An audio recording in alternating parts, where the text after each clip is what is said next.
everybody, we are back. All of us are back. All of us. All of us. Hey. We were all here last time. Tash wasn't here last time. Oh, yeah, I didn't notice. Remember?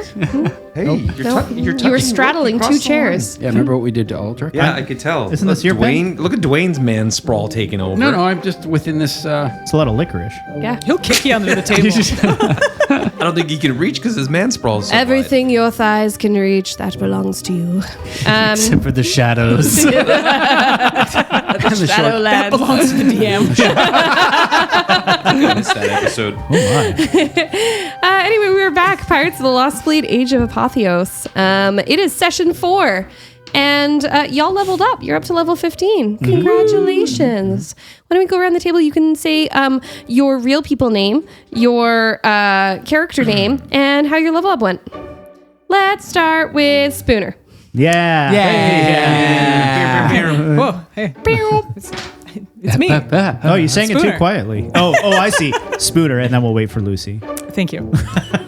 Lieutenant Commander Lucerio Thorn. There we go. So yeah, went up to level 15. My HP went up a little too high, and so we've corrected that now.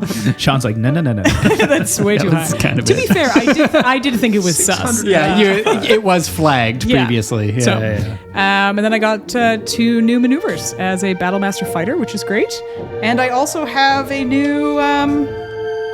I've just been calling them options. So I've got that too. I have another option. You have more options. Maneuvers, options, and HP.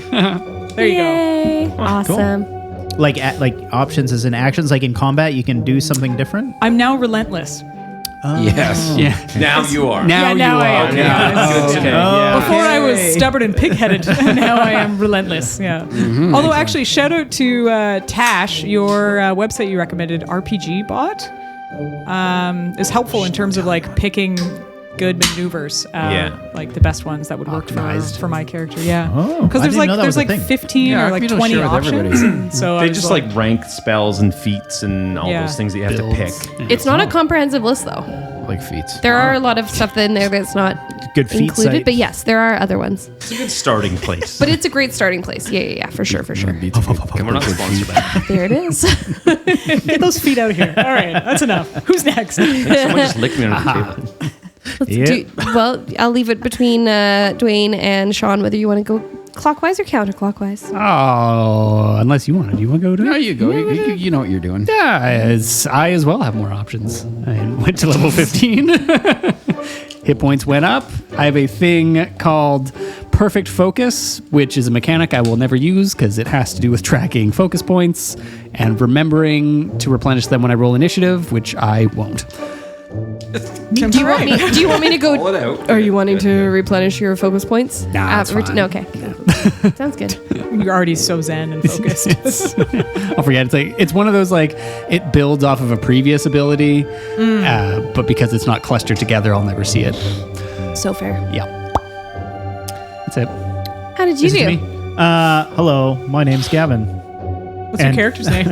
Mawrow Furtide. Mawrow is a what's it called? Split Multi-class. Multi-class. Every time I hear that, I think of Fifth Element. Multi-class. Multi-class. Lilu, I would just. Anyways, Whoa. Everybody leave the room. he's multi-pass, and he was initially a bard, and he multi-classed to a warlock. So I took a next level in warlock, so now he's warlock 4, which fits his new sort of like arc and backstory, but a little boring for a level up because I basically just got HP and ability score improvement and a spell. So, yay. Which spell? I can't tell you that. Secret. Okay. Secrets. Because you're a warlock? Eldric Blast. Hey, whoa, easy now. That's how the That's something. Empreg Never happened. No, I'm just kidding. Oh boy. Oh boy. Multi-pass. Hi, I'm Tash. Hi, Tash. Hi, Tash. I play Eldric Blast. That's his name. It's my favorite Doritos Stage flavor. name. It's a stripper name. Eldric Baja Blast. For my level up, I got a so I just leveled up my clericness because I'm also a multi-pass, but I haven't seen Lilo and Stitch, whatever you're talking about. You've never seen Fifth Element? No, I haven't. Oh, God. I haven't seen Lilo and We're Stitch. about to shut down the session. All right. So sorry, everybody. Sorry. I got the feature called Blessed Strikes, and there's a couple options there. I chose Potent Spellcasting, which allows me to add my Whiz mod to damage using Cleric cantrips. Cool. And I got a little bit of HP, and I got a spell called Freedom of Movement. That's a 4th level. That means I can be not affected by things that limit my movement and automatically escape grapple, etc. Holy shit. Automatically, not even And just advanced. I can give it to anybody as long as I touch them. Whoa. Give me the old Eldric. That is called the Eldric Blast. That's all. Cool. I'm Dwayne, and I play Sue, she chef. He is also level 15, because that's what level everybody else is on. So I'm just following along with the plot. Good job, Dwayne. Yeah, right. Gold star. Let me see. So level 15. Oh, so he went up in his because he's ranger rogue. Right? You didn't go down in the HP. No, his HP went sideways.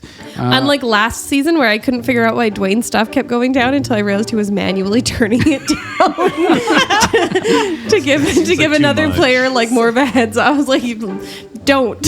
Stop. I'm getting more proficient with stuff. You are. Anyway, so his hit points went up, and then he took 2 something or others. Like ability 8. What is it? ABS? Ability score. ASI, ability score. Smart. Anyway, so Options. he had options, and so he took his options in.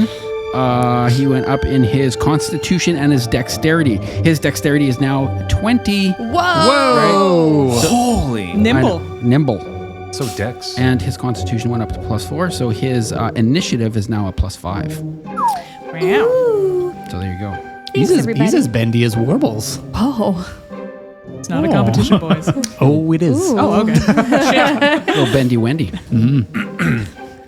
Alrighty. That immediately was like, that's definitely going to be one of the effervescent beverage or chocolate bar cards.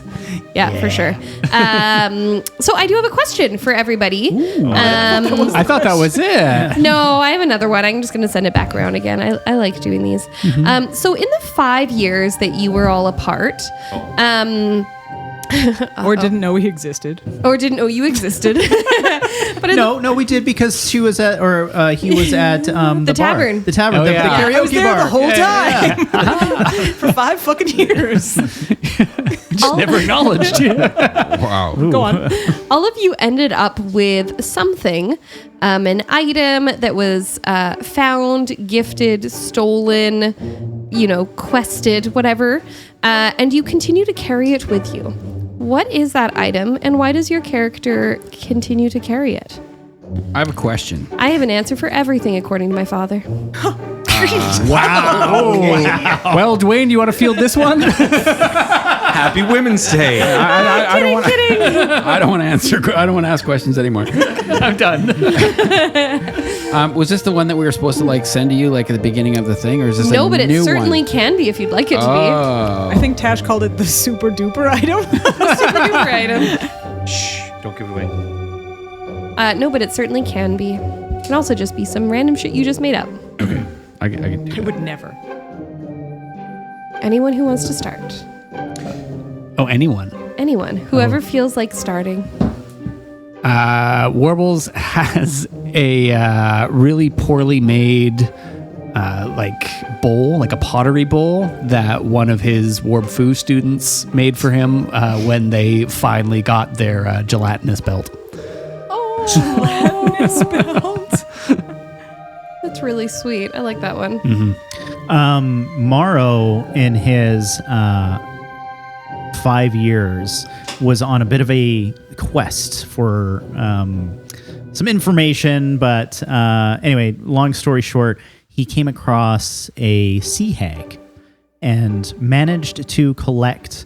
She had dreads and bested her and decided to take one of those dreads as like a trophy. And carries it on him not as a trinket, but as a what is the word I'm looking for? As like a What's the knot that cats get when they got poop in their butt? It's like a display toy. What is it? Memento, but Memento like Mori? one that's sort of Those like are my he carries it favorites. around like a fuck you, like I best Trophy? Yeah, I guess like a trophy Yeah. in a way. But yeah, anyway, that's what he has. Nice. Bracken rights. Yeah, yeah, something along those lines. But doesn't flaunt it either. He has it in case he wants to like. Nice. Yeah. Drinking one day, like just pulls it down and is like, you know what that is? Yeah. Let me tell you. It's a fuck you. I don't know what it's called. I just call it a fuck you. Ask Sue. Sue got wood. Wow, that was fast. like a wood figurine. Yeah. What is, Of what what? is it? Sorry? What kind of wooden figurine? Okay. It's like a little figurine. It's like a little thing. Yeah? Yeah. You want to tell us more? No, it's just Animal, vegetable, or mineral?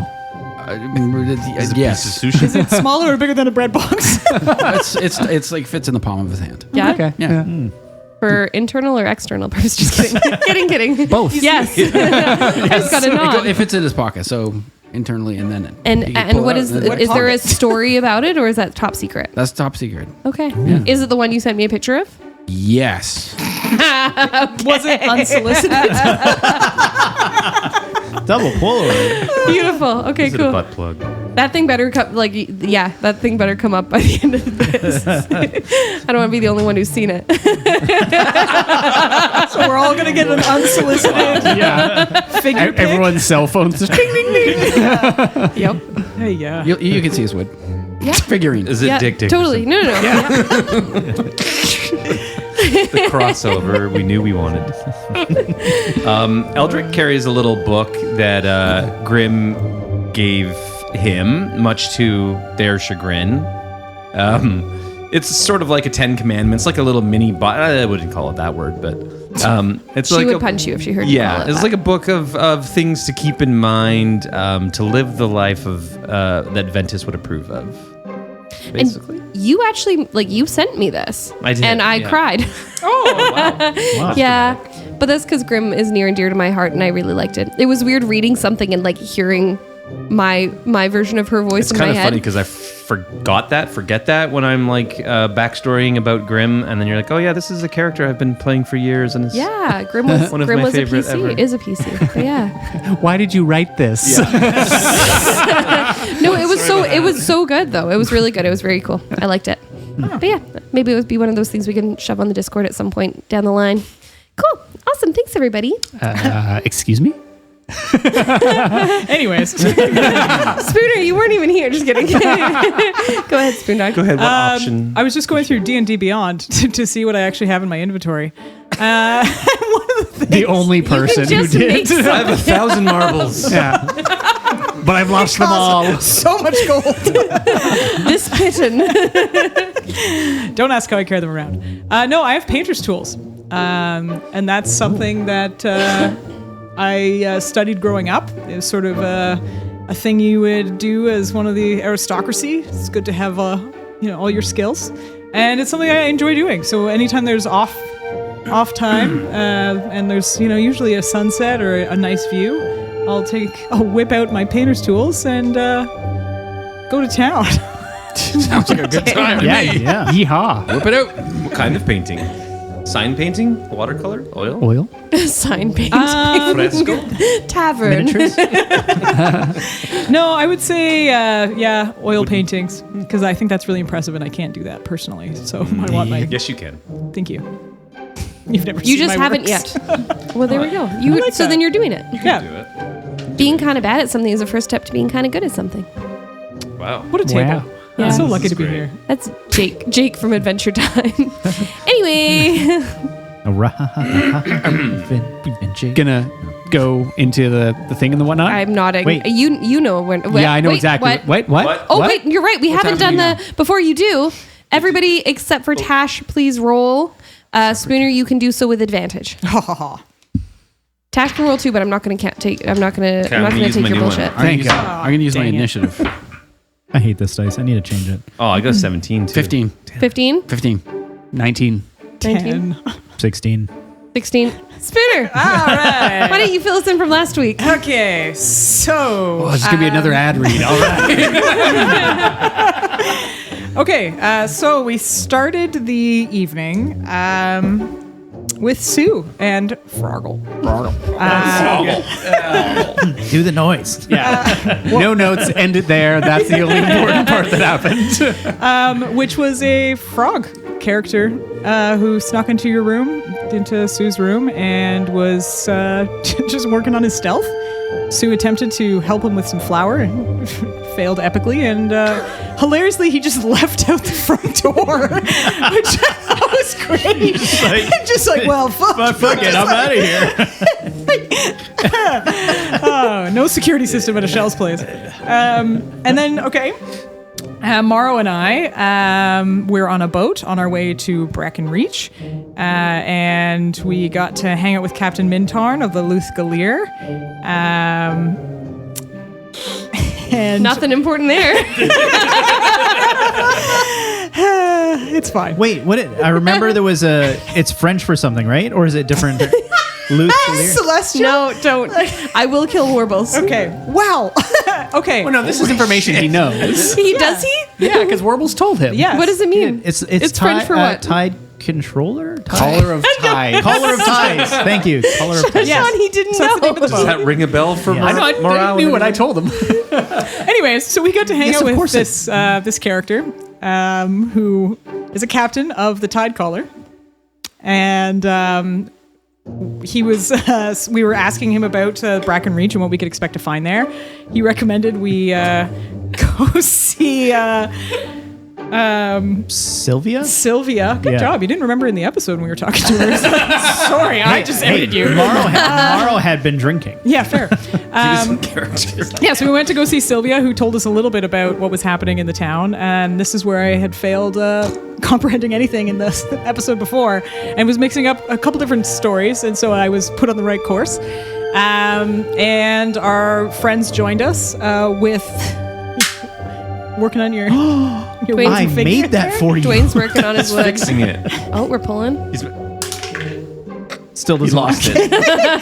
Never mind, it's gone. And so they showed up Ethereal as plane. well at the Bracken Reach, and as we were all understanding how inebriated Captain Mawrow was, a couple of tiefling came out of the woods having an argument, and they were going to the Pallid Tether outpost. Spire. And one of them was going to, Wraith, I think, was going to turn himself in to get Yeah. tethered. And then he was having second thoughts, and we fought it out. His brother, Faerun, just abandoned scene, and I haven't forgiven him for that. It was very embarrassing for me. Last time I stick my neck out for a fellow tiefling. Who was the guy we talked to and he just bullied me? Seamus? Yeah, Seamus. Yeah. We tried to ask him about the Bully you, he tethers. just didn't answer your question. Well, he did ask if you were cut or uncut. Yeah. That was intense. I blacked out for a minute. And when you came to, you were drunk at the pub. And uncut. I mean, cut. Spooner almost. That was almost a spit take. I don't know if you guys talked about anything on your boat ride down. She just blacked out for that part. Yeah. I wasn't present for it. No, I ate some bugs. Ah, yes, the crickets. Yeah. Oh, Yeah. right. Yeah. And Kale and Eldric was there who'd had some bad chicken. Yes. Ah. They did drag Eldric along. Thanks. Yeah. And so we had the battle, and Kale contained the fire, and we were Went like, just as planned. should we have done that or not? And that's kind of where we left it. Well, and Reth died. Yeah. And then Oh, yeah. and there was that terrifying killed himself. thing that happened at the end. Your scene. Oh, yes. Oh, yeah. And then... Sorry, I didn't finish the episode in time for today. I forgot about that. Anyways, when Reth died, something happened, and someone came to talk to Lucy. Yeah. Didn't seem that important. Was it Ricky? Ricky mind. Tikki Tabby? It was not. It was not. Awesome. Yep. Thanks, Spooner. That was a horrible job. And I'm going to so give you sorry to really good. everyone. That was really I'm good. giving you That DM was good. inspiration. That was solid. I helped. Can I have half inspiration? No. Okay. You will remain uncut. Adventurer! begins. But first, kiss your kin. The wilds call, a timeless brawl. Now we roll for initiative. Good and evil fighting for the win. Crit and fumble, critical hit or just a fucking fumble. Cast thine eye on the rolling die. Legends rise on its battle cry. Time to rumble, crit and fumble, critical hit or just another fumble. War is waged on the table stage. Untold sagas of an ancient age. Crit and fumble. Bum, bum, Laptop. Bum, bum. Oh, is that? I bum, was like, bum. what does that sound? It's like, Oh, it's so loud. One sec. So my sorry. armpit. That was the oh, you ocean. don't have to turn it down. No, I don't was know. just- I It's was in like- game Turn mode. it I up. just Let's go. forgot Armpit to. fan. It's my armpit. I was I'm concerned. trying to regrow my. No, never it mind. was in game mode. I apologize. It's my gaming laptop. It's game requires time. a lot of It knows it's game night.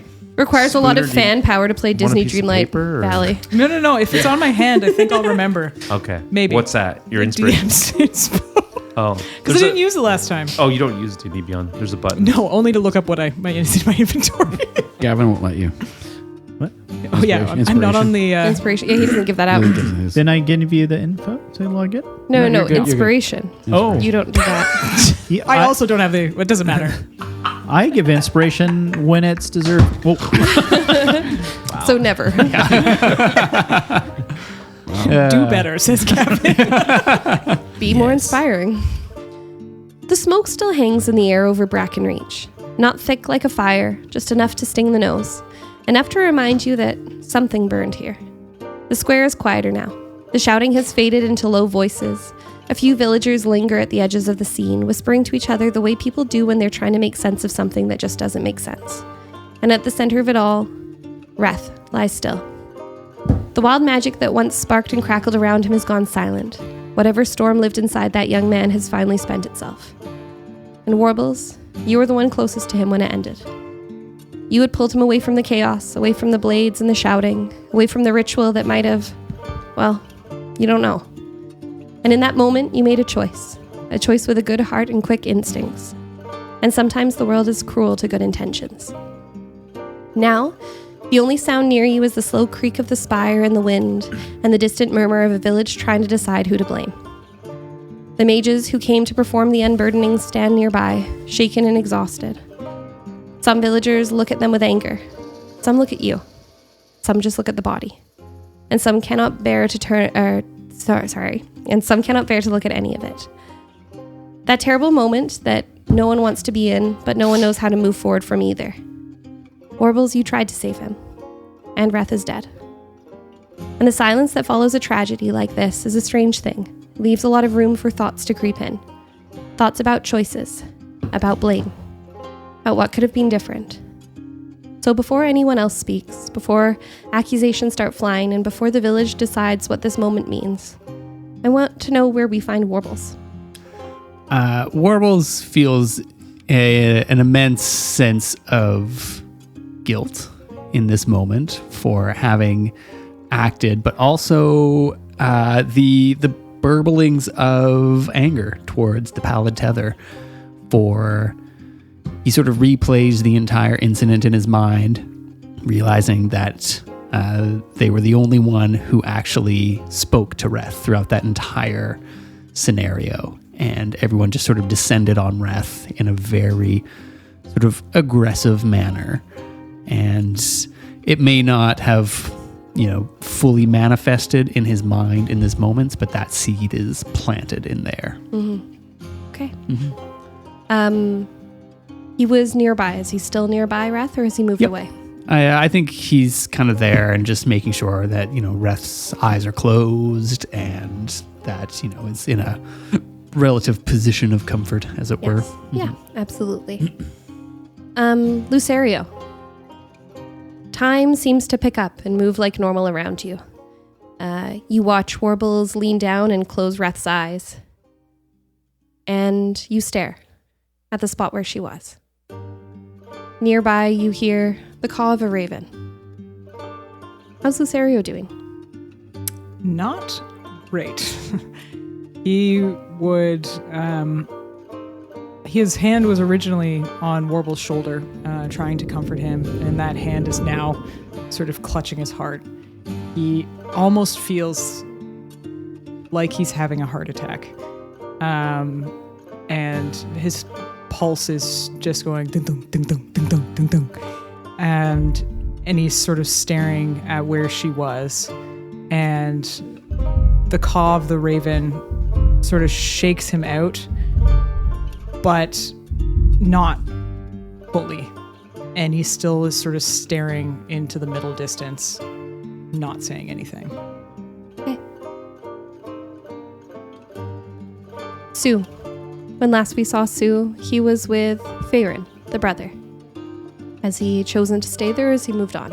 He would stay there. He would Stay there? Yeah. Perfect. The tavern door opens as curious onlookers come outside.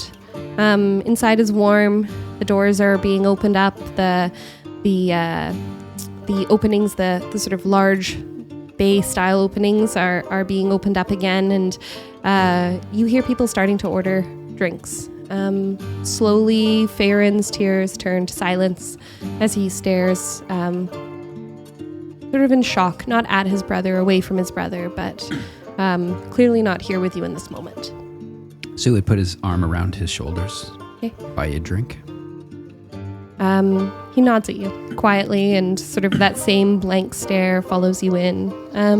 Eventually gives you a drink option of ale, and just sits somewhere quiet, waits for that drink. Sue just orders 2 ales. Perfect. Go sit down. Good. Mawrow, you stand, sit, lay drunkenly. Mawrow approaches one of the mages if he can. Yeah, absolutely. We had 3. So we had a woman who seemed to be the first person who was going to cast a spell. She was the one sort of zigzagging around trying to follow Warbles. The kind of snooty one who had been at the gate, who continues to stand at the gate. He's sort of stepped back towards the pillars near the gate there and is just leaning against them. And then there's another one, a younger gentleman nearby, all of whom have their hoods up still, but yeah. Did Mawrow get a sense of who, like, let's call it the leader would have been? Based on the lack of action and the lack of involvement, you would say that the leader, though probably not a good one, is probably the one leaning against the gate right now. Okay. Mawrow will approach him. Okay. And he's, I feel like, sobered up a little bit in this, but is probably still, a little like whiskey angry. And and completely flaccid. Thank God. for now. He approaches him, but with the people of the village have been watching, some of them anyway, and he's trying to make a point and approaches them loudly, pointing his finger, and he's like, "Who gave the order? Is this standard procedure? You just take down a young lad who's coming in for help." And he's loud and boisterous and like pointing, and he's trying to get in his face. Yeah, totally. Yeah. You get closer and you see a high elf. Difficult to figure out his age at this point, and he has sort of like almost white blonde hair that peek out from under his hood, and he seems to be cleaning his nails. You see a little bit of a cold smile, but he doesn't look up at you, and he says, "Order? No one gave an order. You and your people acted before we could." Did we? Yes. And she was doing what? Calming him. Did you not see his anger? We saw his anger. You took no steps of your own to involve yourself in this. Yet you Correct. find yourself leaning against a fence, cleaning your dirty nails. What use to this village are you exactly? Use? Nothing. We do not serve this village. We serve a higher power. And the higher power is... The Empress. From, and the city name is the one we came from. Yes. Now, I will provide the information that the Empress is for essentially all of the lands from which you saw okay. on your map there. Okay, so it's not like the Empress. Not the in Empress city. like Apotheos there. Okay, No, okay. just All the right. Empress of sort of the lands. The one they call the Undying Queen, simply due to her elven nature. She has lived a fair few centuries in power. So you did receive orders then from her?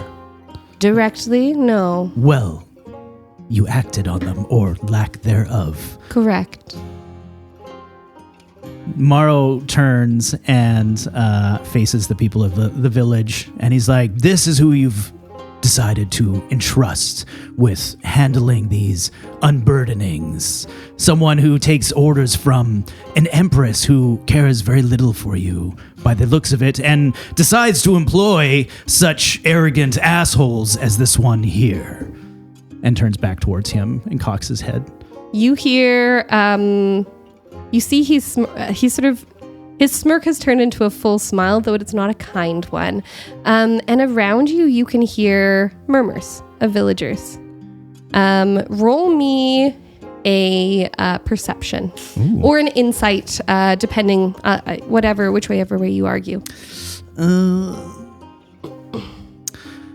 I don't know if Mawrow really cares about getting some insight on him. He's a little too angry. So I'm going to do perception. Maybe he's trying to understand how the village is reacting. Perfect. I don't know what Sounds the perception good. is for, Yeah. but I'm going to guess that. 22. 22. You do hear murmurs. You hear the villagers talking. You hear someone say, "Well, I heard they drove him into a panic." You heard someone else say, "Well, it's not like they were helping. At least the tether's doing something." People do not seem to be going along with your plan currently. Interesting. Mawrow will turn around and, I mean, he doesn't really have much. He's made his point to Yeah. this individual. And whether he wants to continue talking tomorrow or not is irrelevant tomorrow at this point. And, And spoiler, he doesn't. okay, good. I mean, he wouldn't want him to, so. Yeah. Good. Yeah. Fine. Yeah. Turns back. I didn't want to talk anyway. I like your nails. And heads towards Warbles and Lucy. I need you to roll me a dexterity saving throw. Yes. Save. Where do I find saves on here? Oh, here we go. Saving throws. I knew it was higher than my regular. 16. 16. Thought my dex was higher than that. You manage to step over as a root shoots up and tries to trip you. Nice. Who would I know who that was? Was it the guy I was attacking? I'm gonna say roll me an insight. Yes, please. Now I will take insight. Not bad. 15. 15. You would guess from the sort of, even though you're able to step over it, you do sort of that double step, and the drunkenness doesn't help, and you hear a quiet snort from behind you. Yes. Perfect. Yeah. He's going to die. One of the lady who was part of this has come over and has started to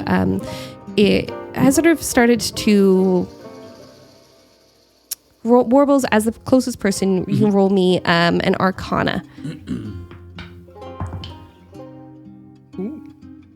It's an 18. You recognize these spells to be something you'd actually seen at sea when someone has died and preservations are being made to ensure that they get back to their port. She seems to be essentially beginning burial rites of some sort. Yep. I think as she initially comes forward, Warbles sort of stiffens up and is a little protective in this moment. And I think steps in front of her at first. He's like, "What are you doing?" I am just trying to prepare him for burial. Fine. And he'll sort of step to the side and let her sort of get about her business. I was just trying to help. So were we. It's a little hard to see from the outside. What do you know of the unburdening? We keep trying to ask people, and that's why we're here, is to learn about it.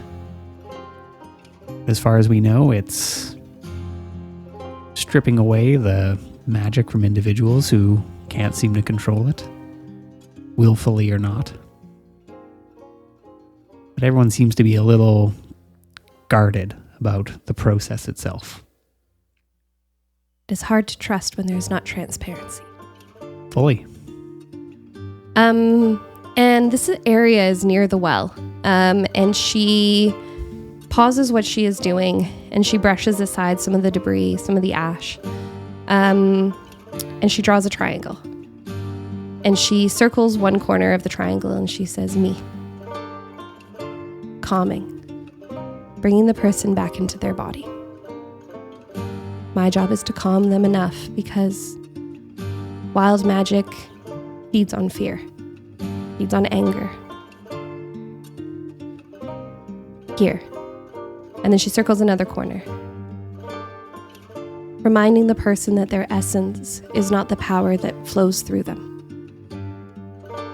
And then here. And she points to the top. And then she points to the man leaning against the gate.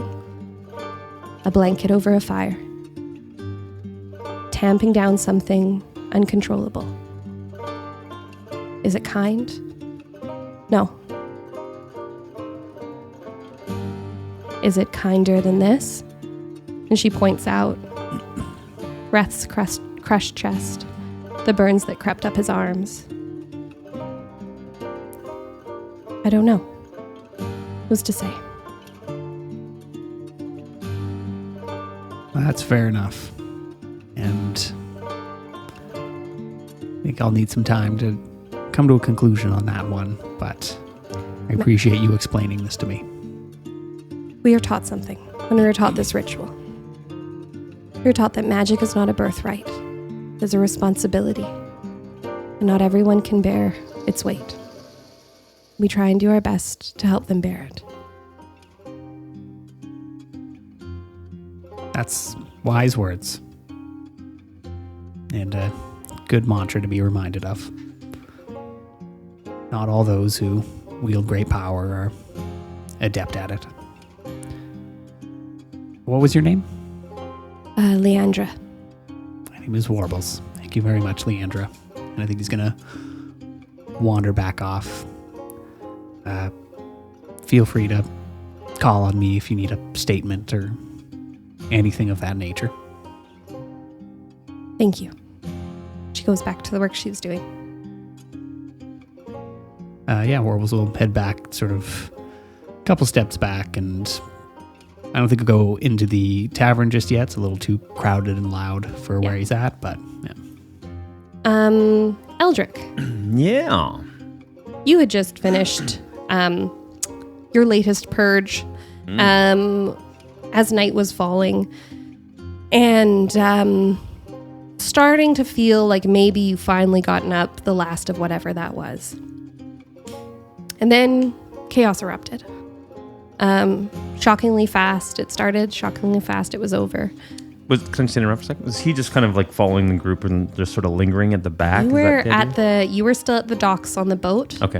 However, the docks are not that far away from the main part of the village. The market is fairly close to the docks and everything like that. You are just now arriving sort of on the scene. Okay. You see scorch marks. You see Kale has, just as you arrive, Kale removes the last of the fire from the trees nearby. Warbles is moving away after having spoken to a woman kneeling down in front of a charred and crushed corpse. People are slowly going back to houses. into the tavern. Lucerio is staring blankly into the middle distance, and Mawrow is not tripping, but certainly certainly trying to. And you don't see Sue currently. I think he would, assessing that situation, probably just go up to Kale and touch base with him first of all. Sir, what's been going on here? Someone came for unburdening, and it went poorly. Like they were trying to do the unburdening right here in front of everyone. I can't speak to that. Your friends intervened. I do not know if they planned on doing the ritual here. It would be unexpected, certainly, but they certainly were approaching as if they were about to begin plans. And the boy on the ground over there. The person here for an unburdening, volunteering himself, but became frightened. So, did we do that? Nope, he did. His own magic.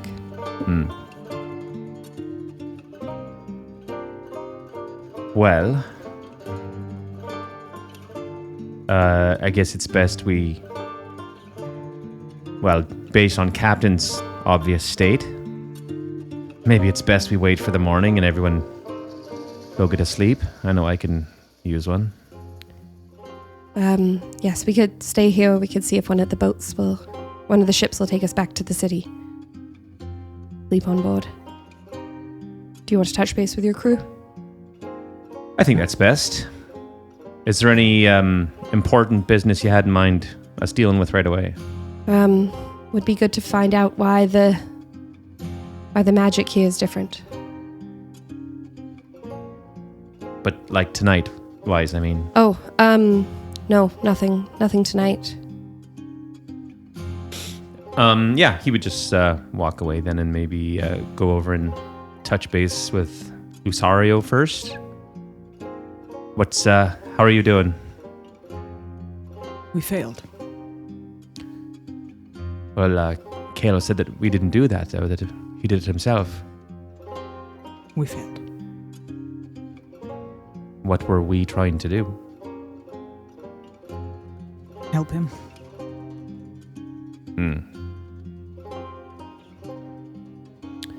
Well, I think we should probably just gather everyone and head back to the ship for the night then and see if we can do better tomorrow. Wise words. What was the name of your ship? I don't really remember, to be honest. It's the ferry vessel down there. Would we be able to see it from where we are? Yeah, and it is preparing to leave. Currently, the Lucerio is still in at the docks there, but the ferry has passengers and is preparing to move on. And to be frank, with everything that was going on, isn't too keen to stay any longer. If the ferry was your ship, it looks like it is leaving, but we came on the Lucerio, which is still in port. I can go talk to the captain, see if we can lodge there for the night. Yeah, that sounds like a good plan, and I'll try to wrestle everyone else up. Have you seen Sue? It's the only member I haven't put my eyes on. I think he may have gone to the tavern. That's where I last saw him. There was another brother of Wrath here, Baron. He's probably with him. Very well. Well, yeah, if you want to go touch base there, then we'll see you down there shortly. I just clap you on the shoulder and walk off. All right. So where is Eldric headed? He would pop over to Warbles, who's the next nearest, I guess. And how you feeling there? You're looking a little blue. Gotta throw in a little bit of humor. You know what? I could say the same to you. Been in worst. No, I'm a little rattled, if I'm being honest. I definitely, those three there didn't look to be helping the situation. They just cornered poor Reth there, and he was losing it. So I tried to get him out of there and asked him where he thought was safe. And then the forest started burning, and the well exploded. And next thing I knew, he was dead. But it seems like it was his own magic that. It was, but who's to say had, I not stepped in, maybe he'd still be here. Or not, I don't know. Well, we can't really live life on maybes, can we? No, we cannot, but it's, an easy enough thing to say. It's another one to feel. But I had a little chat with Leandra. She's the one looking after Reth right now, and she seems at the very least not antagonistic. So, she's from the pallet. Yeah, the pallet teller. So I sort of let them know if they needed me for anything to reach out, but we'll see. You're looking a little less green, so that's good. Yeah, starting to feel myself a bit, but I was just talking to Lucy there, and Lucy's going down to see if we can spend the night on the ship. Yeah. They traveled up and make a new plan for tomorrow. Yeah, try to start fresh. And Sue's in the tavern. Yeah, he's with the other tiefling, sibling of Reth here. And how's old... I think he's starting to sober up. He was having words and making statements with the shitheadier looking mage over there. Well, I heard him yelling and screaming as I was walking up from the boat. One would say he was doing a bit of caterwauling, yeah. Very good. Well, what sort of state was Sue in then? Hard to say. I've been having a hard time getting a beat on Sue, for being honest, over the last little during the adventure. But he met a fun little frogman the other night. Yeah, that was interesting. Asking a lot of questions about bugs. I'm not really sure. I heard you on the ferry ride there. You're talking about cockroaches or something. Oh yeah, they had some bug snacks. They were great. No one else really seemed to want to try them, but that's besides the point. Yeah. That's sort of up to speed, I think. What do you think is going on then with Sue? I don't know. I think we should. I think Sue's the only one to answer that question. Might need to. Actually, while I got your ear, Wow. what do you think is going on with Captain? He's not the same man. No, I think he's a little edgier than last time I saw him, and I don't know. I think something must have happened in the last 5 years. When did you sort of leave the crew? Well, it was right basically at the end there. I just once you went through that whole ordeal where Grim had severed my tie. Sorry. Yeah, I needed some time and reevaluated everything. Yeah, I can understand that sentiment, I guess. Well, there's something just something afoot for sure. Yeah, not right with him, I think. Maybe it's right for him now, and he's just a different man than he was before. But we all do grow and change. But yeah, I think I think we've earned the right to ask the questions and just show that we're concerned.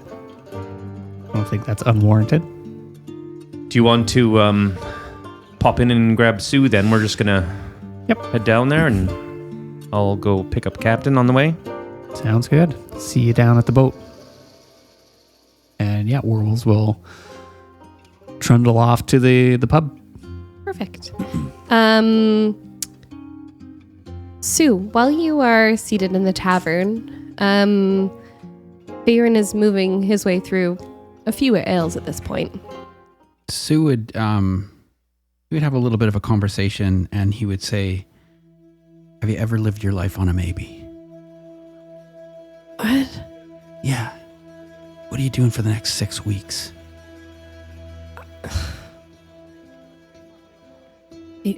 Harvest? Harvest.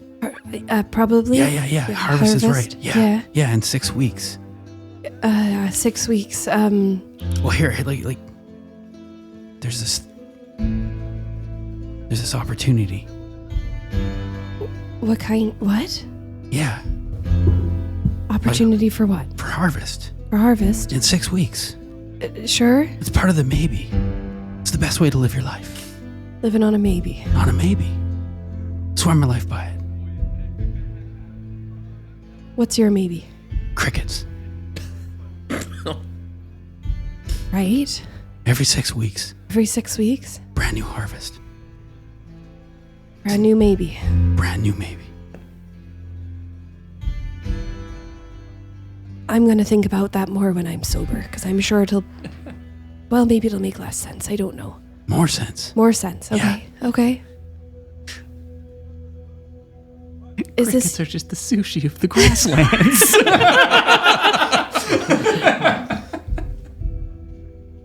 You got this.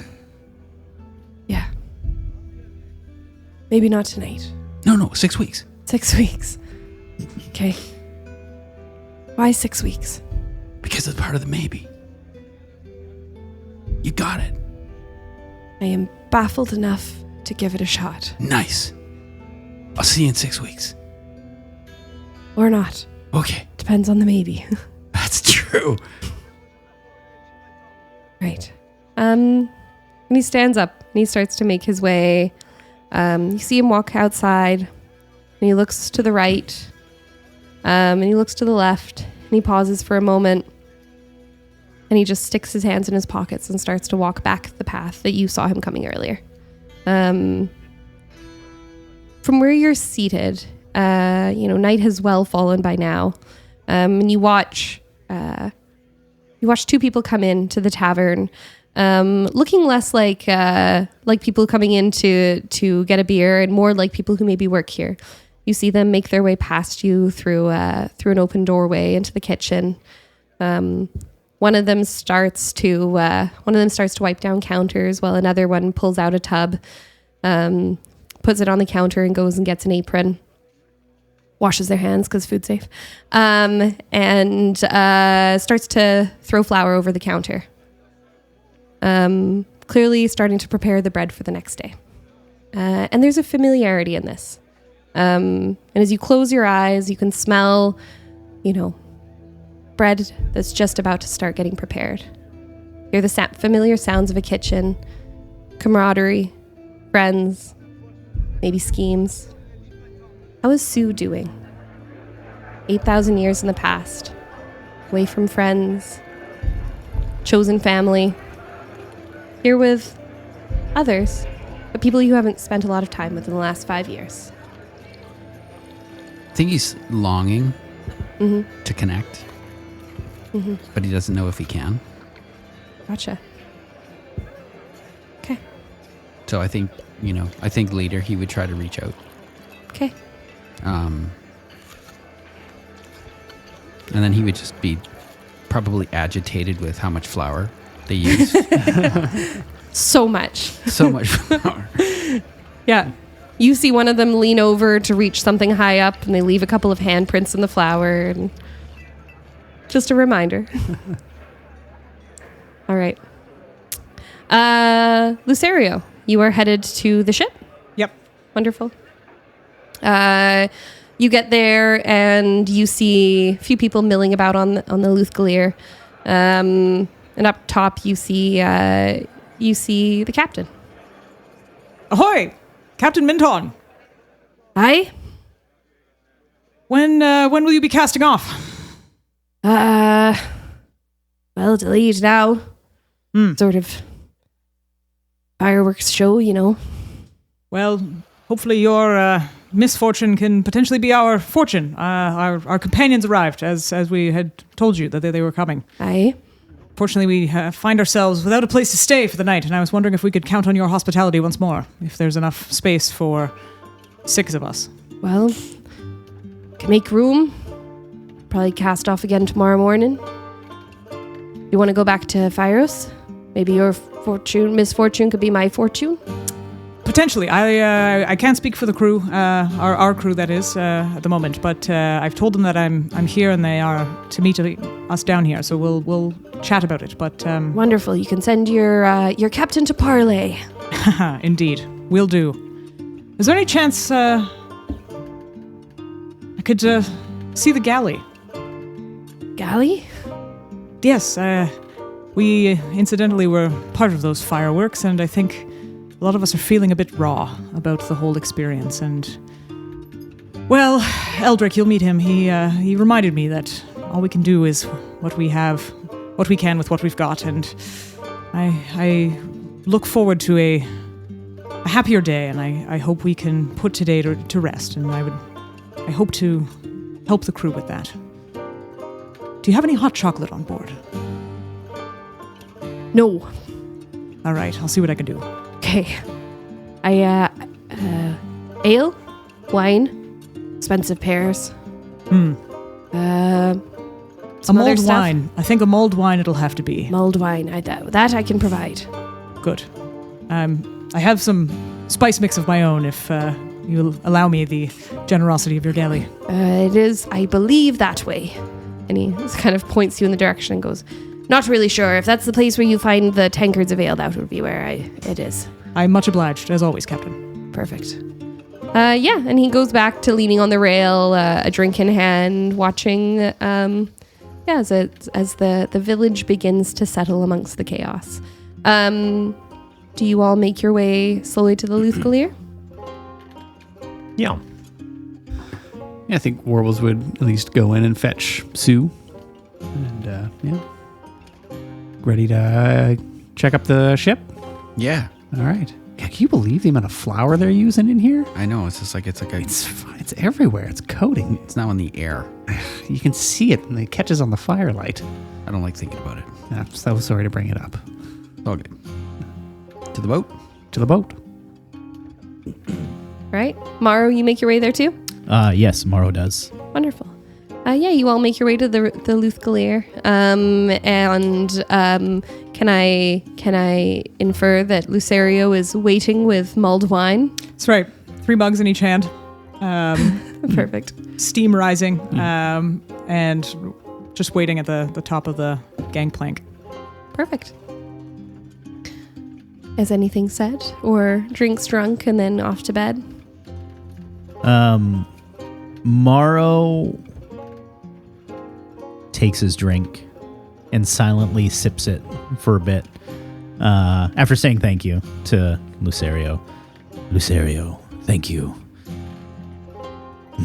And just kind of nods quietly and just kind of like drinks while he's looking over the scene. I feel like it's, sun setting. It's getting late, I think, right? And there's just sort of like this remaining smoke from like the smoldering trees and stuff. And it's just sort of like almost feels like this kind of like a graveyard almost at this point. And Mawrow is just sort of like running through his thoughts and these moments that just happened, and then starts to like look over the crew and what do we think happened here exactly? Were we helping or were we not? I know what my answer is, but what say you? Are those pears? Yes, expensive from what I've heard, but if you talk nicely to Captain Mintarn, you might be able to get one. Well, Captain, I mean, I wasn't there to witness what went down, but I would say that the outcome does not tarnish your intentions. If you went into something to be helpful, the results do not change the fact that you went into something to be helpful. Depends on the seer. Well, is it not yourself? Are you looking for external judgment? I'm not talking about me. What are you talking about? All the other eyes that saw what happened. So you're concerned that our opinion might be tarnished already? Well, yes. I'd certainly say that's pretty fair. the general outcome. We were helping, but we sure didn't help. Lucy and I had come here to gain some intel, some information on a lack of trust I had, and I sit with that. And I don't regret my decision. I have spoken about it. Nevertheless, I had made maybe the unwise choice of having a drink or two. We had not anticipated something of this nature unraveling, and now I find myself tripping over my own feet as I try to cast spells to aid some poor man that is being surrounded by mages that are being puppeteered by what seems to be an empress of all-knowing judgment and power by the sounds of it. Not something I totally agree with, but now, yes, of course, our crew's reputation visibly tarnished. Truth being in the eye of the beholder, it seems. Yes, well, But when was the last time that you gave a flying fuck about when someone thought about you? I actually don't. I'm more concerned on the look of our crew's faces as he looks around. Which is why I ask again, what say you? Well, we have two options. Captain Mintarn has given us the generous offer of staying here for the night. We can also go back to the city, strike out again. We can't go back to the city. Well, then that's the option. So we'll have to get up at the crack of dawn, and I assume the intention would be, Kale, to talk to the Pallid Tethers and understand what has happened with the magic staying around. I am not much in the kitchen, as you may have gathered, but I do have a proprietary spice mix, which I've taken the liberty of adding to this wine. Please tell me there's no mushrooms in it. My God, no. But too bad. I do hope it helps ease heavy hearts. It has certainly helped me in the past, and our intentions were good, Eldric, and I hope we continue to have good intentions, he says, looking at Mawrow. And Nothing but the purest. Roll me a deception. Yes. Can I do it with advantage? Oh, And my roll me an deception's fucking insight, high. Lucerio. Good luck, unless I roll a natural one. whoa, okay. Oh, Jesus Christ! Is that actually a one? It is. Fucking hell. Roll me anything but a 1. All right, 18. Fantastic. I think the term I used last episode was hubris. My deception is plus 15. And I rolled a natural fucking 1. What would Lucerio glean from this, bearing in mind this is a natural 1? Let me think here. In this moment, Appealing to you, Gavin, the DM, not Gavin, the player who doesn't want to reveal stuff. there is a, how should I put this? Lucy would see almost like a hunger in the captain, but like a dark one, not a good one. There's like a side, there is an ulterior motive here that Lucy sees very clearly. Cool. That's a lot of exclamation points on your notes there, Spooner. And wow, I didn't realize you had a red pen that was just pulling. I think having seen that, he would hold your gaze, and you would feel that he's looking right through you. And if anyone else is watching, they would feel vaguely uncomfortable, I I imagine. think the tension in the room is palatable. It's a good thing we're outdoors on a deck, or else, Is Kale with us?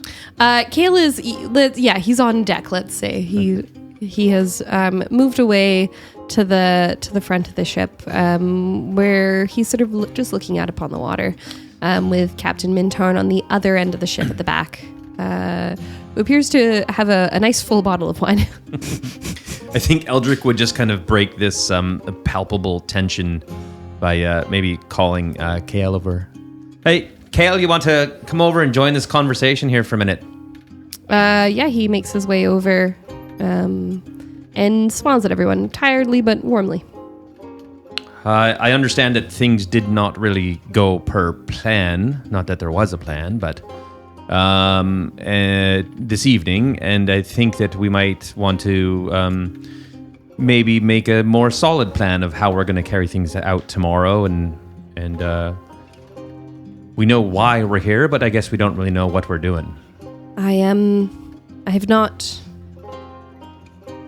It didn't appear like they were able to start any of their ritual, so I have not been able to pick up on any of the signals we were getting before. There's nothing for us to read here.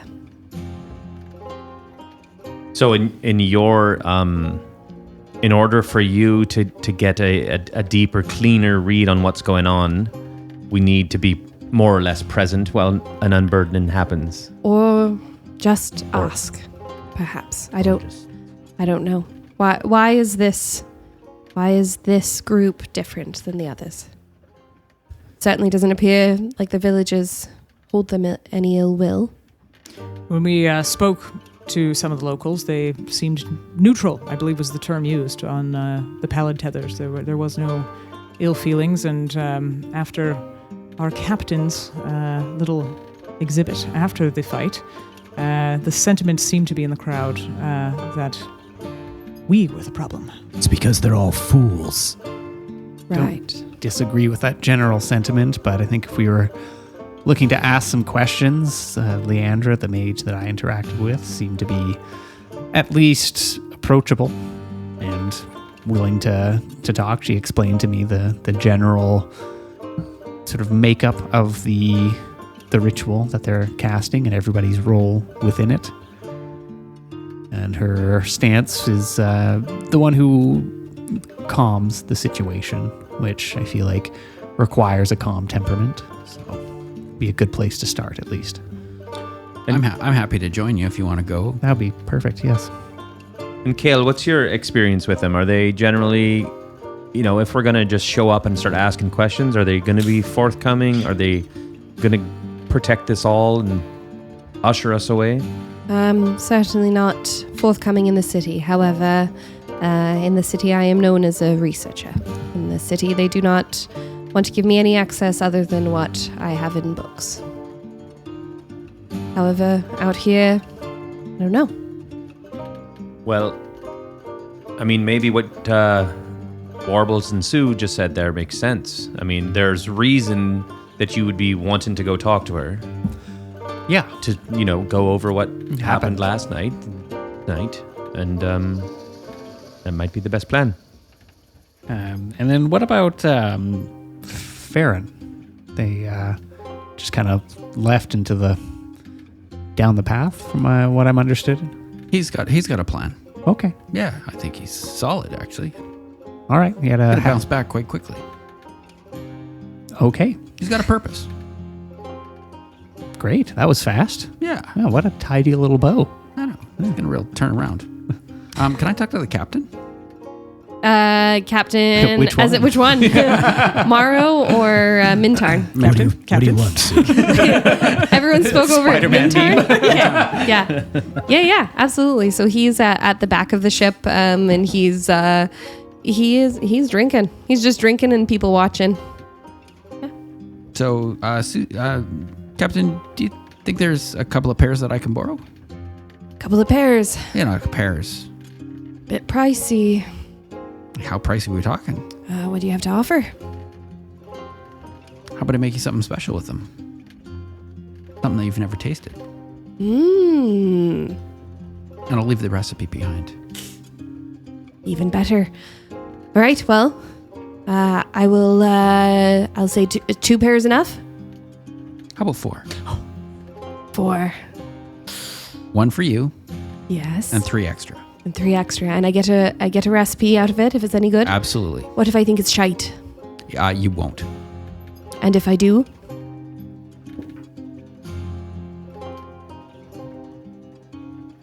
What's in it for me? Well, you get your pear back. I'll get the pear back. You're going to go and you're going to get me some pears to Ooh. replace that one. Well, that doesn't sound like fun. That sounds like a whole side quest that I don't know. So then what's in it for me? Considering those are worth a hefty bundle. What would be worth it? What would be worth for you? What would? Something I've never seen before. Story for me to tell my crew. Why don't we put a pin in it? We'll think about it. And in the meantime, I'm to give you a pair 4. on a pin. Yeah. Roll me a persuasion. How about 23? Maybe it's the alcohol, maybe it's the confidence, maybe it's the flex. Put those guns away. You know, I don't know what it is about you, Cook, but I think we'll do that. Four pairs, but I'll be taking them back if it's any shite. Okay. All right. Sue's going to grab the 4 pears. Yep. And he is going to make roasted pears with lemon cream and candied pine nuts. Dang. That sounds good. When it's done, Yep. he will take it to the captain. Phenomenal. You bring it back to him. How long would you say this takes? An hour and 45 minutes. An hour and 45 minutes. Perfect. Really specific. At 325 in the oven. Initially, when you bring it up, you think that Captain Mintarn's not up there. And then you sort of start to wander the deck or maybe go back inside and you hear, "Wishy-washy, wishy-wee. Oh, we are 2 sailors come from over the sea." From up top. Captain, Oh, hey. More songs. are you ready for a pear? I'm ready for a pear. He breaks off a little piece. Yep. He dips it in the lemon cream Perfect. and he puts it in the captain's mouth. The captain baby birds this. He's there for it. He's like, that's not too shite, actually. I'll be taking that recipe then. Where'd you put it? He just wrote it. He'll write it down. On a piece of Wonderful. paper. I'm going to attach this with every pear that people buy. Fantastic. Yep. Straight through the middle of the pear. Be a good time. Excellent. And, You're a chef and a gentleman. Well, thank you so much for this. You're also a captain woman. I'm not sure what are you slurring there? Just Captain. a It's okay. gentleman. It's a gentleman. Okay. Gentleman. Yes, that's the Yes. one. Thank you very much there. You're welcome. And Sue's going to go and take those other pears. Perfect. And he'll go to Warbles and say, "We need to move." Okay. Sue doesn't want him to get cold. Wonderful. Cool. Just between the two of you eating those pears? Sorry? Do you just the two of you eat those pears, or you bring them out to everyone? No, we're on the move because we're going to go talk. We're going to go back into the... Oh, you're gonna go back into the gotcha. Okay. We're heading back into town with warm pears. Phenomenal. So, in the early hours of the morning, the two of you, yeah, absolutely. So you head past the tavern, which is actually starting to slow down a little bit. Most of the village is fairly quiet, and you end up back at the gates of the spire. They are closed currently. Warbles will just knock. You sort of knock on the gate, and the gate just opens. It leads to sort of a courtyardy area, a grassy courtyard. Oh, that was easy. That's great. Yeah, fantastic. Roll me a perception as you enter this courtyard. Perception? Haha. 24. 24? 19. 19. Both of you hear the sound of sort of like the dull sound of dirt building up just around this behind the spire. Bless you, Sean. Thank you. So sorry. It's a dirt. You okay, Warbles? Yeah, It's like the yeah, I'm flower. okay. It's Yeah, like the no, flower it's in the the flower tavern. everywhere. It's in my goop. I suspect there might be a burial going on of some kind, but let's go take a look. Okay. Pay our respects. Yeah. Yeah, follow the noise. Yeah, you follow the noise around, and you see Leandra, and you see the other younger man that had been there. Both of them out of their robes at this point, and the younger man sort of like leaned, sort of crisscross applesauce, leaning against the spire, chatting, and you don't really hear what they're saying initially, and you see Leandra putting dirt over what does appear to be a grave. Looking around, you see you are walking through a very small cemetery. Warbles won't go in trying to hide their presence, but just with sort of an amount of humbleness. Hello? The Leandra turns around and looks at you with a little bit of surprise, notices the plates in your hand. And the younger man who's sitting off to the side gives you a little wave. You notice sort of like a blue grayness to his skin, and he's fairly well built. Like how well built are we talking? Like Sue well built. Down, boy, down. No, just like a naturally sort of like a fairly tall big dude. Okay. Yeah. Don't worry, you're bigger. Okay. And he gives you a fairly warm, friendly smile and wave. Kind of like surprisingly so. Sue would just pass a couple of plates off to them both and just say, I made you something. I'm sorry about what happened here. The guy immediately takes it and gives you a pretty hearty nod, but his mouth's already full, and he's Slowly. Easy, Tiger. Those pears are very expensive.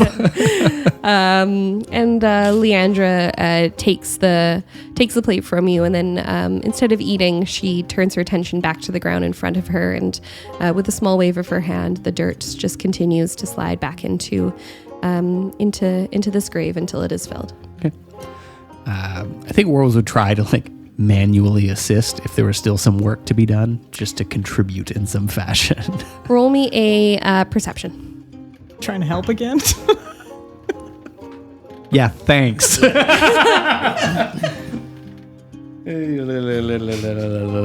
a 12. 12. Yeah, it's kind of convenient because you are definitely helping. There just happens to be this corner that maybe her magic just doesn't reach. But yeah, you are very helpful. Yeah.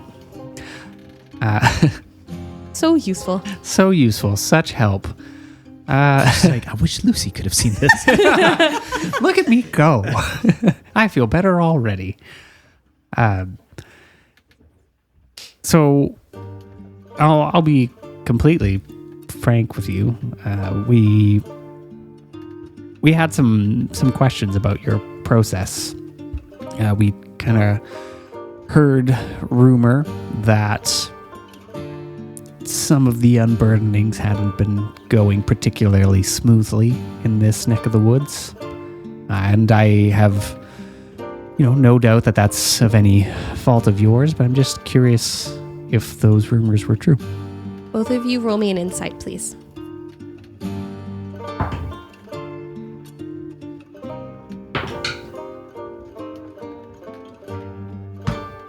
Dirty 20. 13. 13. Maybe Sue is stuck in how fast this guy is. He's just slurping down these like chunks of pear. Sue is horrified. He's not dipping. An hour and 45 minutes. The way he's tilting it, the cream is like sliding off the bowl, and it's like and it's gone. And Warbles, you notice that the cream does slide off the bowl, but you notice because when you mention this, the young man's hand shifts, and his fork pauses just for a moment. And you notice that Leandra, who's looking down, holding her own bowl, her eyes dart to the left, looking at this other young man. I cannot be more truthful that, we're not here to accuse anybody of anything or rat anybody out. This is purely just a fact-finding mission and not reporting to anybody in particular. Roll me a persuasion. The funny thing about playing Warbles is super charismatic is he's not charismatic. The 13. 13. Does he get advantage with the pie? I was sitting there, but not with that. With your moment, I'm going to actually ask you to roll again for advantage. But from the moment you shared with her earlier. That's an 18. That's better. 18. Yeah. Okay. Her shoulders drop a little bit, and she indicates over to the wall, and she says, let's take a seat. Sure. And she sort of slides down the wall too, and crisscross applesauce as well, and starts much more delicately eating the pears. I think Warbles will retract his limbs and go to his like natural amorphous state. She watches you with a little surprise here. And you can tell for a moment she's not really sure where to look when she's talking to you. It's still in the top general region. It happens to everybody. She leans over and she kind of shoulder bumps the younger man. She says, we weren't doing anything wrong. Yeah, I don't doubt that. Trying to change things in our own way. How so? She indicates around to the graveyard and she says, he was not our only loss, though one of our more dramatic. The unburdening is not always kind to the body. You take their magic and you put it in a cage. And sometimes that magic, I don't know, it's tied to something more. Like what?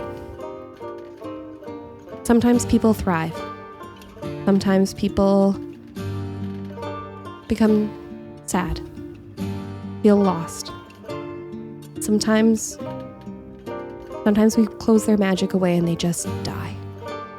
The door closes and the heart stops. Seems like it is an extension of who they are. It is. So we wanted to figure out whether we could, I don't know, make it less cruel. But that doesn't always go well either. We prolong it, which sounds bad. I know that sounds bad. We prolong this ceremony. We, instead of slamming a door closed, we slowly close the dam. Maybe they won't die. Maybe we'll be able to tell earlier on if they are going to die. Maybe we can leave the door cracked just a little bit. So we just changed that last step. Calm them, ground them, and start closing the door. And in that last step, I assume you all have to be of the same mind and purpose. We do. How has that been received by your other? Kendrin? Yes, the fellow who isn't here.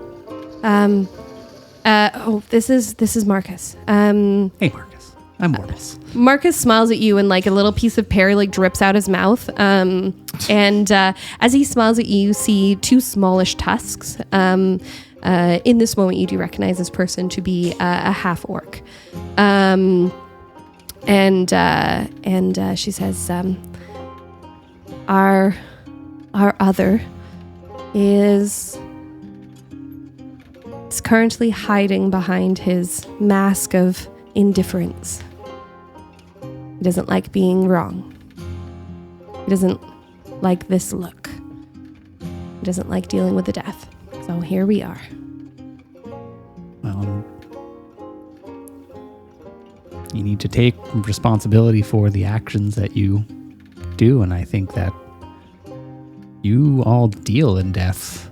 That's what you're trying to stop, and it's what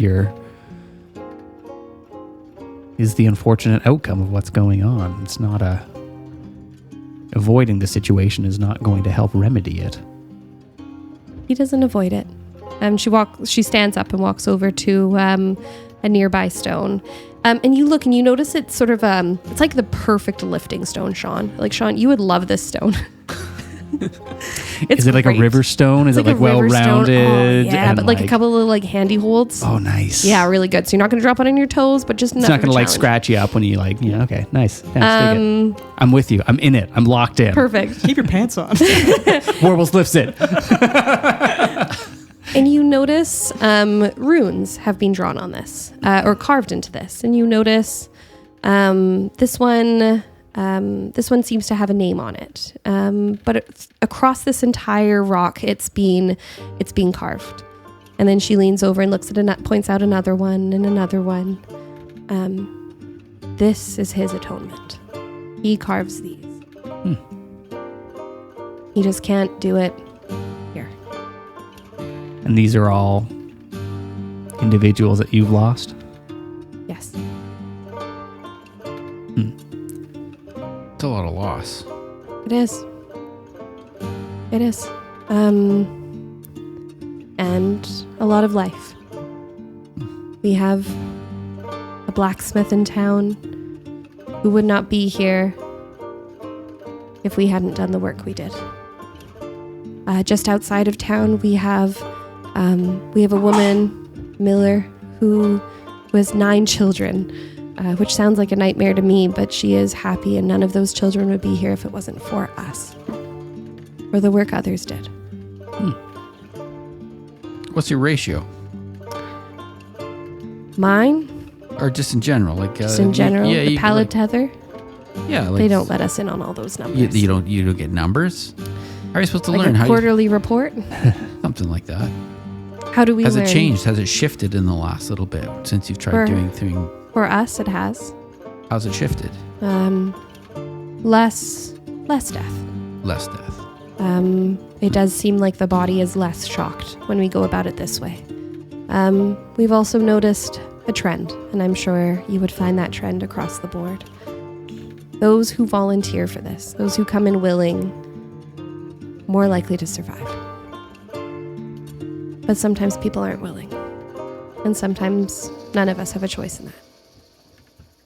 Yeah, I can imagine that if their emotional state is already fairly flared, then it would make it a little harder to get past step 1 to calm them. Calm, ground them in themselves, then cut off the power. So as far as this adjusting of the ritual that you are all attempting to do, have you found any sort of consistencies with when it is successful? I mean, we were all brought in under the guise that they had stopped working entirely. But from what I'm hearing from you, that's not necessarily the case. It's just Successes, willingness, earliness in catching it. The wilder it is, the more powerful it is. I mean, the willingness helps. Younger they are, healthier they are, all your usual things. The older it happens. I mean, most of the time I think there's this idea that it's just our young folks that are coming in, but it does happen. At in the next sort of catchment over, not one of ours, but and a widower in his 60s lost his wife and magic flares. so it's not always it's not detected early every time. It is wild. Yes. And what about the larger organization? Like, have you brought this method up to them, or? Oh no, very much. This would be frowned upon. Experimentation. Why would you try to change something perfect? Well, because it's clearly not perfect. Clearly not. Is that sentiment? I mean, what makes this group stand apart then? I don't know if we do stand apart. Clearly you do if you're trying. Who's to say the others aren't trying if they're not writing it down either? Fair enough. I wonder if there's a downside for the shift. Like you've changed how you are going about this. Yes. So your final step, does that magic ever leak out? Does it leak? Leech, jump? I don't. Not that we've been able to detect it. I mean, in theory, the theory is that, I mean, if we could, we would just sort of jam the door mostly closed. Let the magic seep out gently. Just a bit of use. Maybe just lighting a candle, helping a harvest along. when you say that you're caging it, it is internal within the individual, not some sort of external redirection, as it We were. have been told it feels like... We've been told it feels like when your legs are restless. Except magic just under the skin. All the time. That sounds Awful. frustrating. Yeah, not awful. All right. Sue, did you have any other questions that you wanted for our friends here? I don't think so. How did you know that what we were doing was different? With all your questions about all of this. We're new to town. We're from beyond the plateau, and word travels. I hope word doesn't travel, because if it's traveled to you, then it'll travel to the keep. Well, it won't come from us. Thank you. And thank you for the pears. You're quite welcome. He'll pass one more bowl over to Leandra, and just, can you pass this on to Kendrin? Sure. Yeah. Where can we bring your bowls? I just throw them at the tavern. Perfect. Thank you. And best of luck to you. Yeah, no, I you. appreciate your honesty. Anytime. And you go back to the ship. Yep. Perfect. Is there anything anyone else would like to do overnight? Oh, do you go back and you report back? Yeah, definitely. Perfect. Wonderful.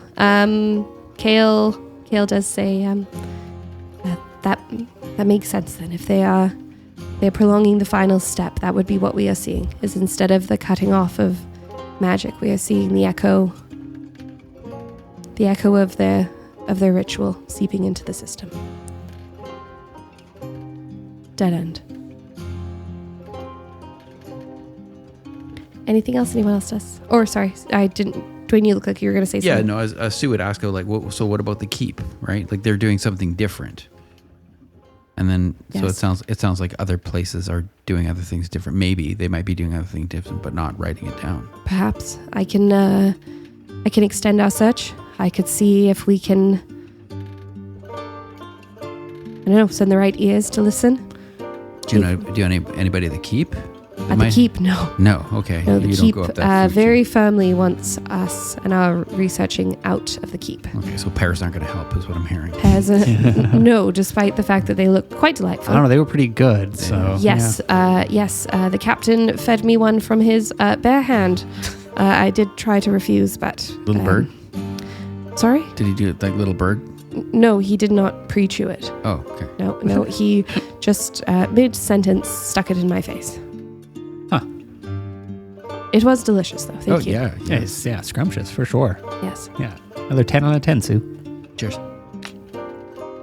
What's anyone else up to? Go ahead.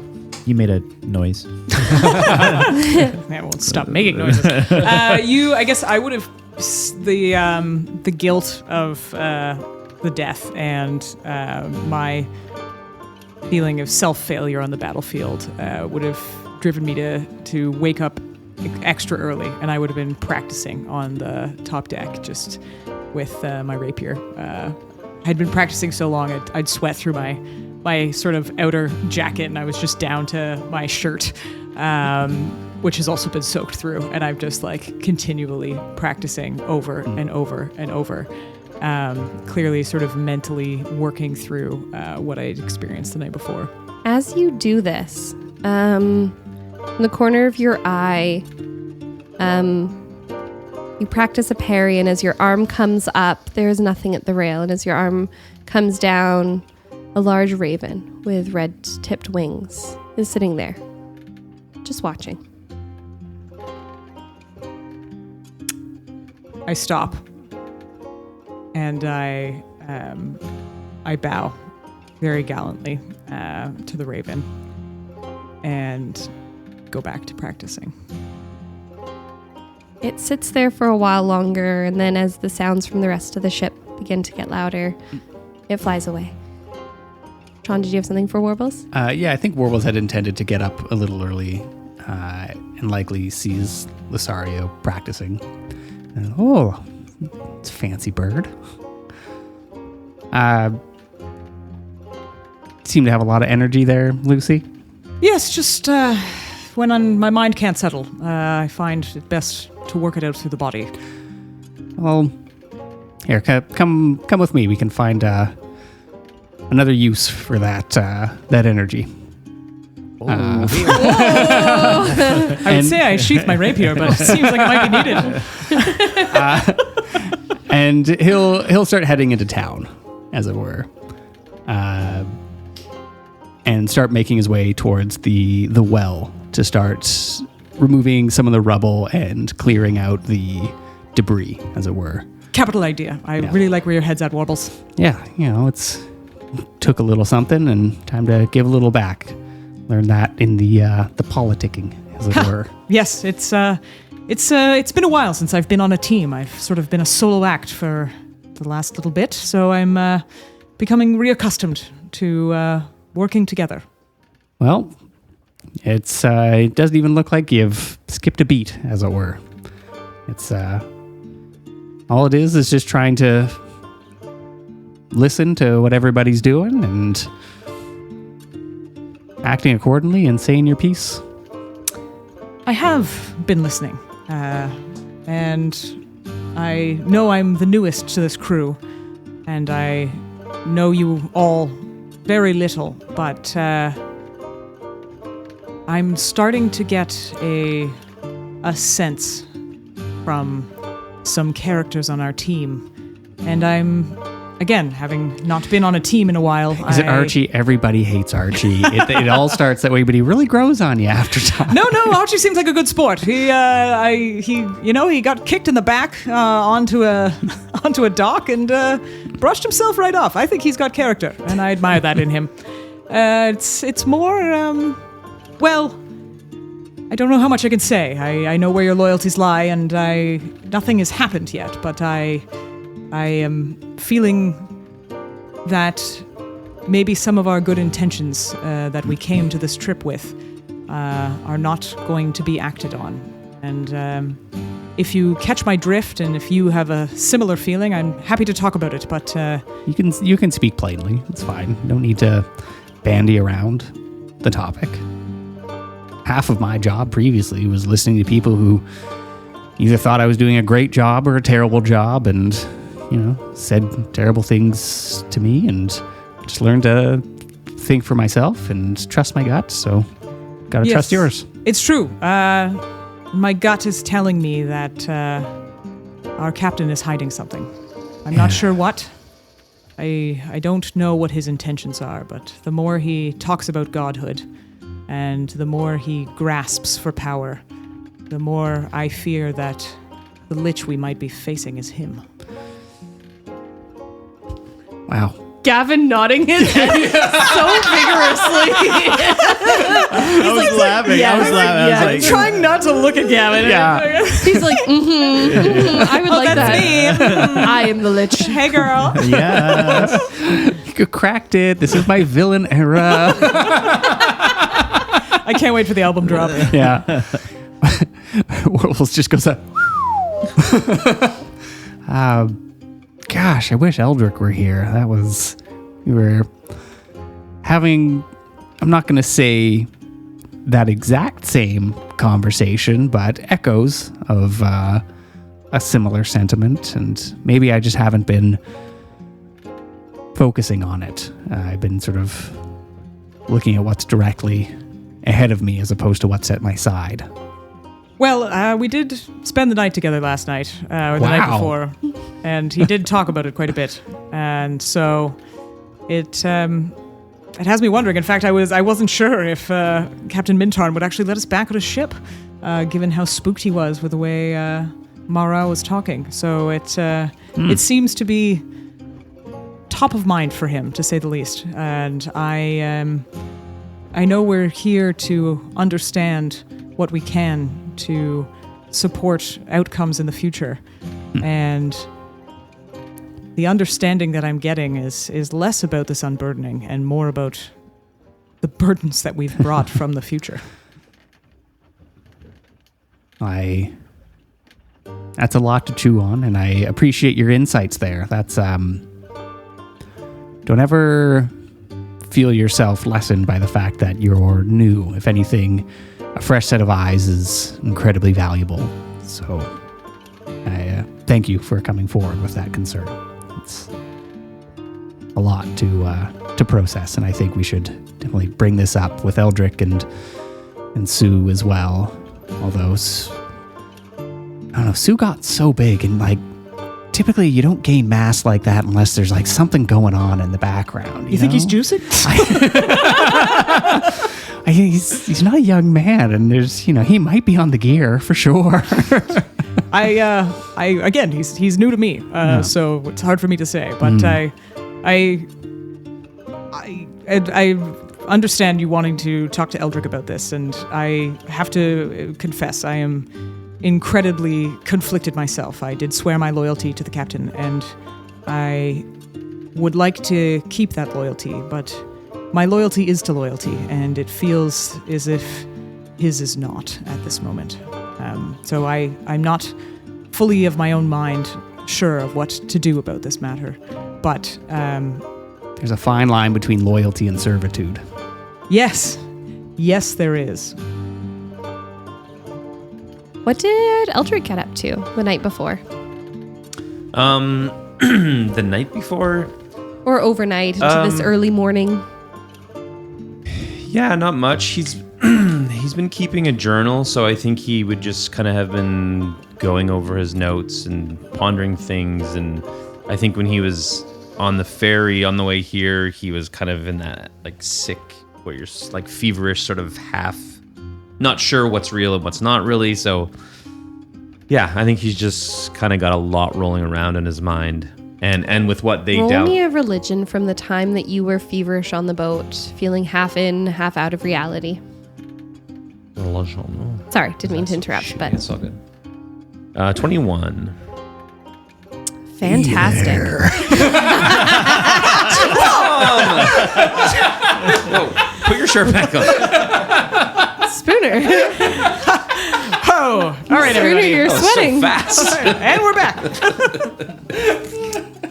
And then the Apotheos spits something. I wasn't ready. What do we do for that one? Hail Marys or? Anyway. Sean should do like 20. But in that voice. So 21, you said? 21, yeah. Okay. Shut up, Sean. I'm desperately trying to get it back. Yeah, you. I was so close. I was so close. And now I just can't finish. A thought. Tash, don't give me that look.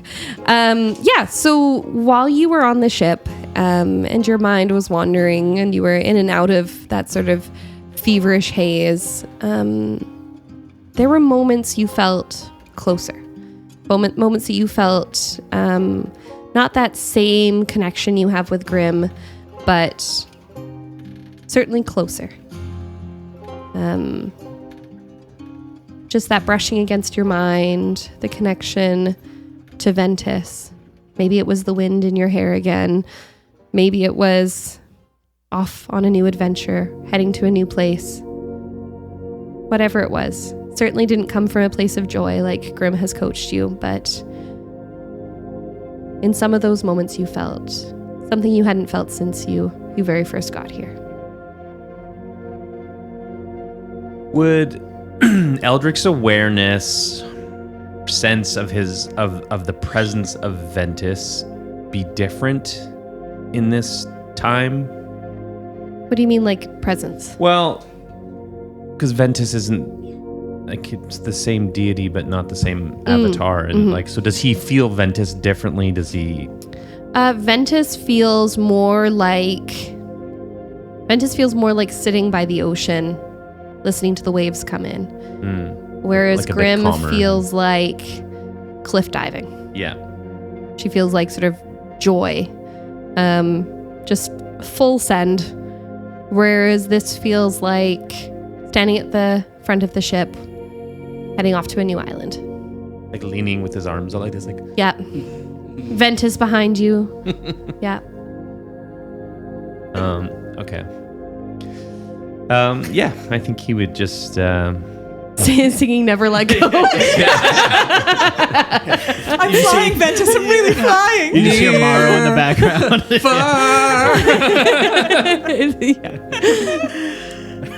I think when he wakes up, he's going to be feeling that morning a bit more refreshed, a bit more pep in his step. Maybe there's some more confidence that even though we have no information and this feels like a dead end, it still feels like the right path. It still feels like Ventus would want him to be doing this. Okay, perfect.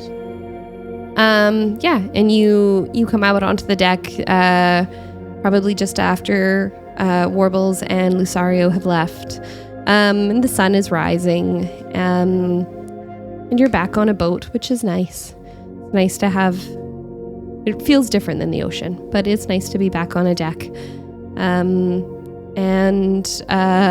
You see from where you are standing that Captain Mintarn is asleep up against the rail at the back of the ship, and sitting nearby on a crate is Kale, writing in his journal. You see Warbles and Lucerio in the distance in the village, appearing to work on a well. There are others around them who seem to be assisting, but you also notice that there is some distance given to them. No one seems to be saying a bad word, but no one is coming close either. I think you would go approach Kale, Mm-hmm. and just say, "Good morning, there, Kale. How are you feeling today?" I am feeling just fine. How are you? Well, I am, despite an apparent dead end and things having gone horribly wrong yesterday, I think it's feeling like it's still the right thing in some ways. Are you happy with the information that they brought back from? It settles my questions. This particular ritual, or this particular place doing this particular ritual, does not appear to be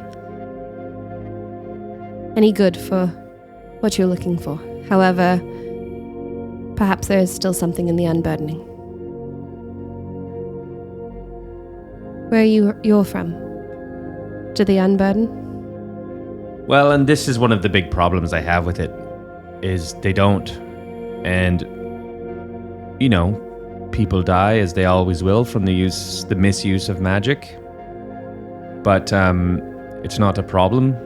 It's not something that everybody feels the need to fix. I think if you were to take a different tact and teach people how to use their magic, educate people on what fires their temper, give them a bit of emotional education, then we don't need to be putting cages on their souls. And that's what I have an issue with, but I also know that that's my personal stuff. Sounds freeing. It is. And is that what your god preaches? Education? Not particularly, just freedom. Freedom's frightening, especially for those who prefer tidy worlds. Maybe. Depends where the message is coming from. Is that really what they feel, or is that what they were told to feel?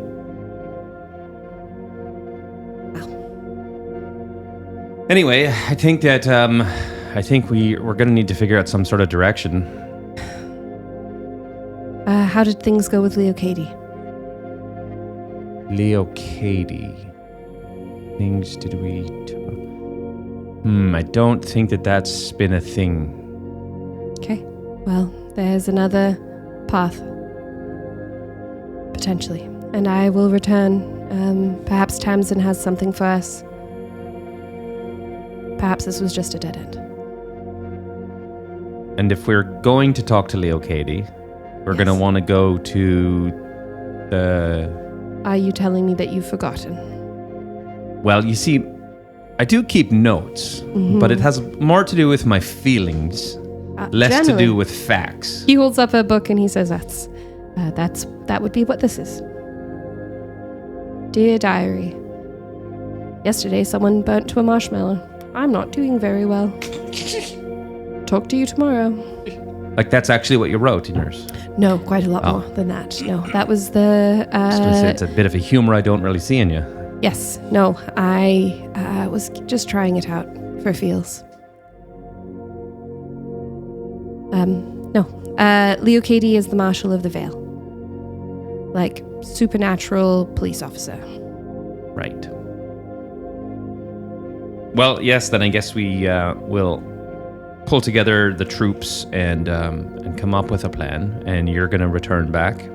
I will return. Yes.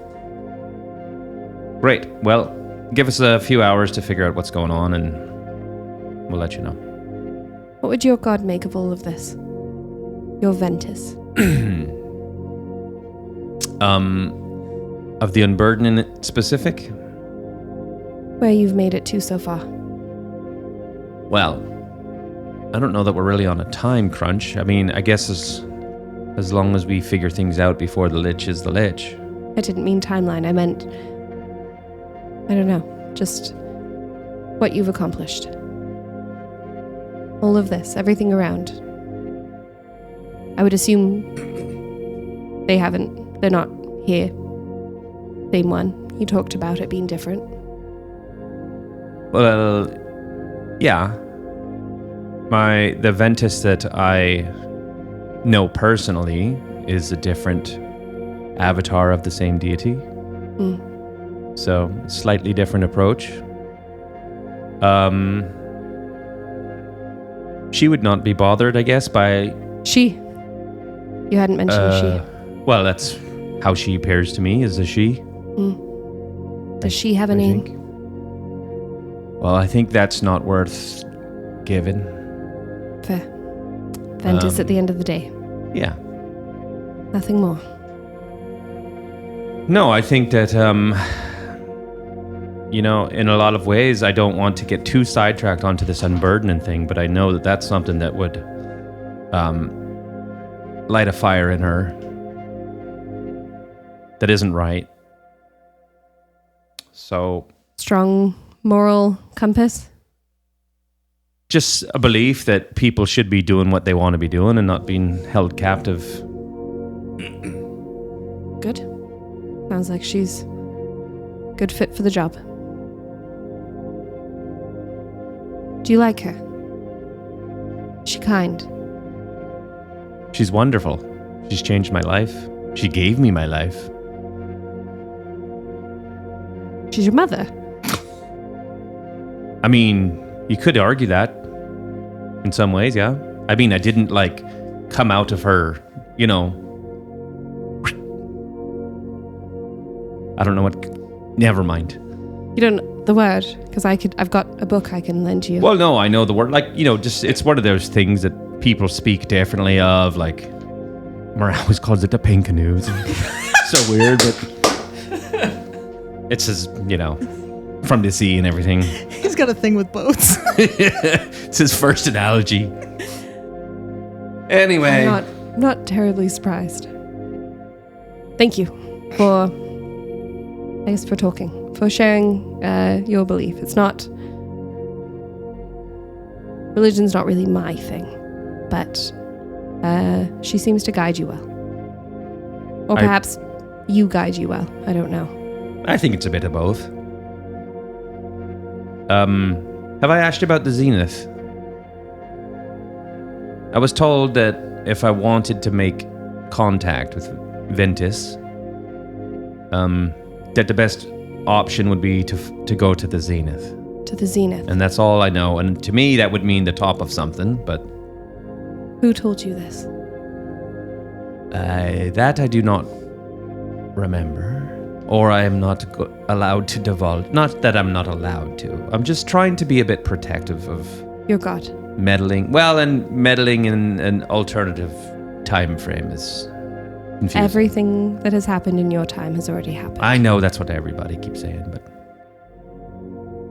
I read a book about it once, and you could undo things, and then it's It's very confusing. I don't like to think about it too much. Well, this isn't a made-up story, so... It feels like it is. Anyway, Well. the zenith doesn't mean nothing to you. I will look into it for you, if you would like. I would love that.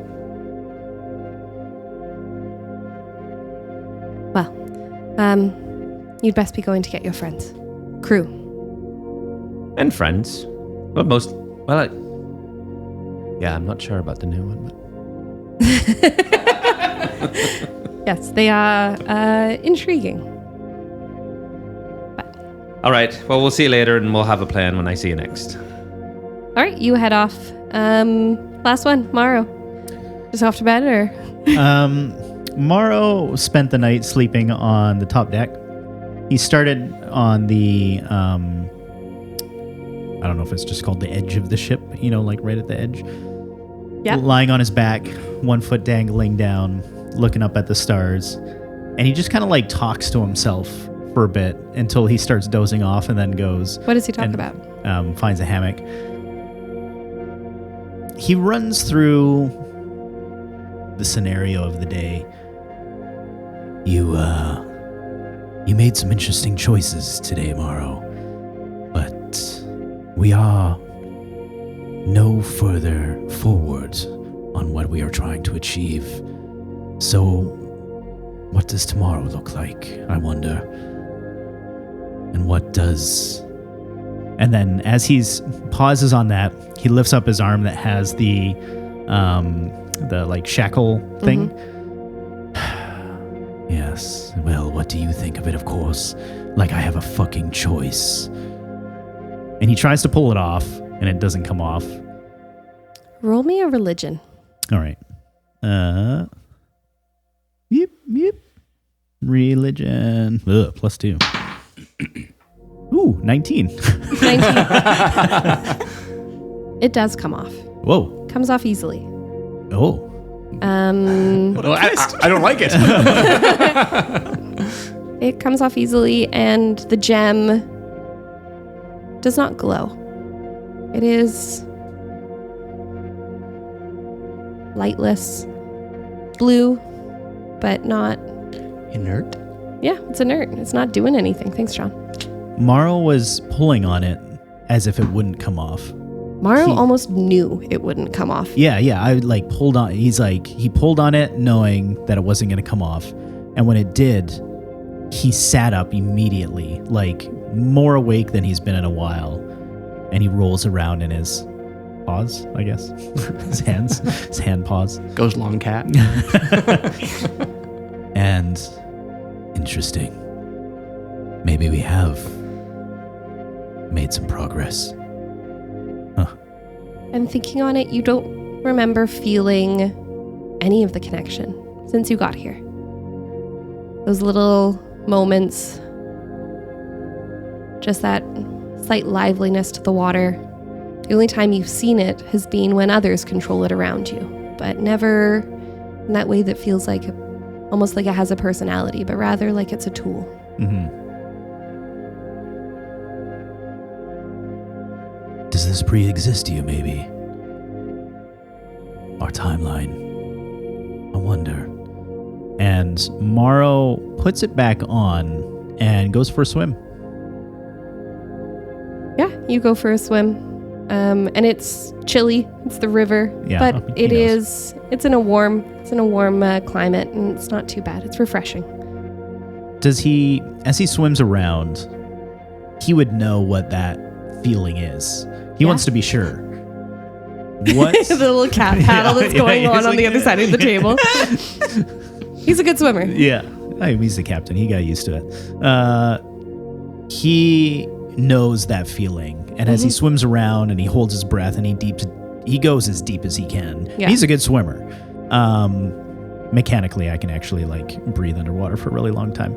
I feel like he's used to, at a certain time, maybe over the years, Mawrow's tested that connection by diving as deep as he can till his breath runs out, knowing that the ocean will always pull him up. And it doesn't. Your lungs begin to burn.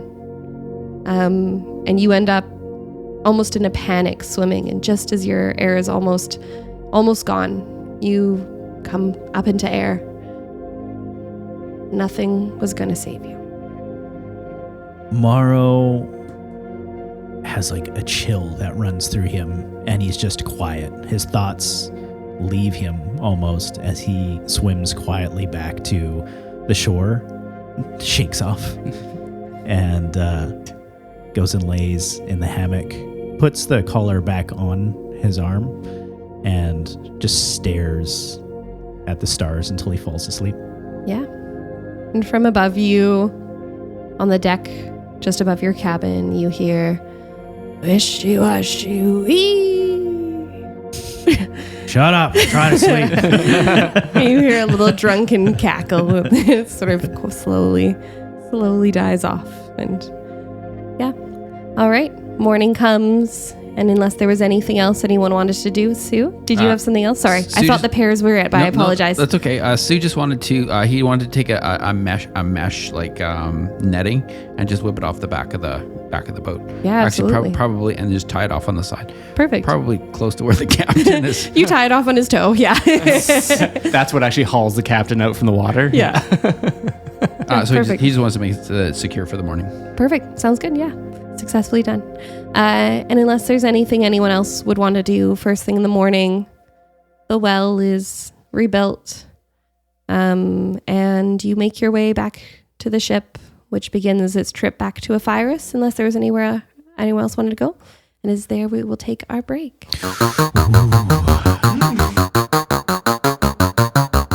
Sorry, Tash, what was that? I did a 2-for-1. So I it's said okay. balls. Perfect. Well, I was talking about tennis. Love Okay. that game. Great. Sorry. Neat.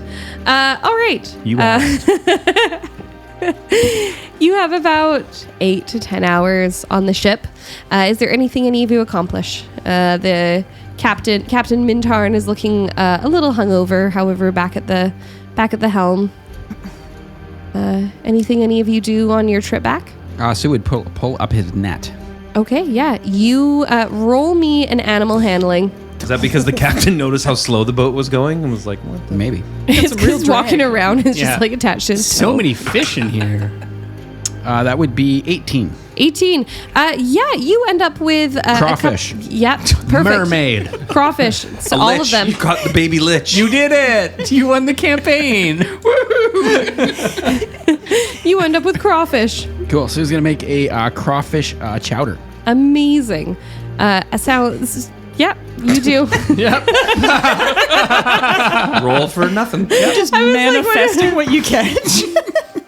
18. 18. Beautiful. It's delicious. It's really good. And I assume you feed your crew and the crew of the ship I'm the captain. and the captain. Za. Captain Mintarn. Za. Captains. Za. Captain Mawrow and Captain Mintarn standing at the helm awkwardly. I'm really waiting for the day where Susan's like, no, I don't feed anybody. I feed. Yeah, he's like, I'm bulking. It's during fasting. We all have days off, or we're not allowed to eat. Yeah, absolutely. It is very well received, and anything else that Sue would like to accomplish other than No, he's good. phenomenal. Thank you. Anything else anyone else up to before you arrive in Apotheos? I think I want to talk to Kale. So I'd grab my chowder, slap a crawfish back down into it, and try and grab a seat beside Kale. Yeah. Kale is sitting on a barrel near the side of the ship, and smiles at you, a mouthful of chowder. Kale, how are you? I'm doing well. How are you? Good. I just wanted to say I felt badly about how I left your office a couple days ago, and I was saying to Warbles previously that I'm relatively new to the team and new to being back on a team, and I'm not used to interacting in group dynamics and not sort of being my own leader. And I think it came across rather awkwardly in your office, and I just wanted to say that I'm sort of curious about your backstory and how one comes to study failed ascensions. It's such a niche topic, and you must have a real passion for this. And I wonder how you fell into that path. I Well, I will say that you were not the most noticeable or the most awkward person who was in my office that day. These horns, that's quite rare. Normally I'm very noticeable. Considering you are literally decaying, it was quite the surprise that you were not the most interesting person to walk through my office that day. Failed ascensions. I fancied myself in my younger years as a holy man. However, the more I studied God, the more the more I wondered about those who aspired to be them. And I journeyed that way. Where I'm from originally, I was a druid. Taught the way of or natural magic, I suppose. But again, pursuing myself as initially a holy man, and then where I am now. It's not a linear, simple story, but between the pulls of nature and the pulls of the divine, I became interested in those who fell between. And of course, Ascension is intriguing, but I'm not interested in the winners. I'm interested in those who didn't quite make it there. What sort of commonalities have you found between those who succeed versus those who fail? Intent, why they are doing it. Occasionally you do find gods whose intent is exactly the reason why they come to godhood. Demarath, god of subjugation, accomplished exactly what he was looking to achieve. Your friend's Ventus, it sounds like she longed for exploration, and her intent was to continue to do so, or what little I have been told of her. But those who failed, more often than not, were seeking power or selfish gains. That only works when the godlyhood you pursue is in line with that. Do you find that those who fail either die or become a lich, and what's the percentage? Is it sort of those two paths only, or? Lichhood is rare, and typically not accidental. I would say more often failed ascensions end up somewhere in between. Sometimes I've seen them look much like our friend from last night. Often somewhere between an accident and whatever they intended. But lichhood requires a sacrifice, requires the intent to become a lich. The belief that being a lich is the closest to godliness as they will ever achieve. Could you accidentally become a lich in search of godhood? Potentially. So your intention was to become a god, but your intention either wasn't pure or wasn't what was required, and you fall to lichdom? Potentially. I don't know. I've not been in place at the time of someone's becoming of a lich. Yes, I can imagine that rare few would survive that experience. Yes, but it requires a sacrifice to become one. A personal sacrifice, like a personal being? sacrifice, or sacrificing one's hand, sacrificing one's humanity, sacrificing an eye, a heart, but of themselves. You must give up something to receive something. Perhaps lichdom is in fact a pact. With what? Who knows? Perhaps a god. Perhaps something demonic. I do not know. It is not often that liches sit down in my office and have a tea and a chat. Yes, well, they'd be liable to break more of your teacups, I imagine. I can only imagine, but I'm quite thrilled with the one I have, and he pats his bag again. Oh, good. It was repaired then. The one that I was gifted. I was gifted a beautiful... and he reaches into his bag and he feels around, and you see him sort of, his elbow goes deeper and then up to his shoulder. He goes,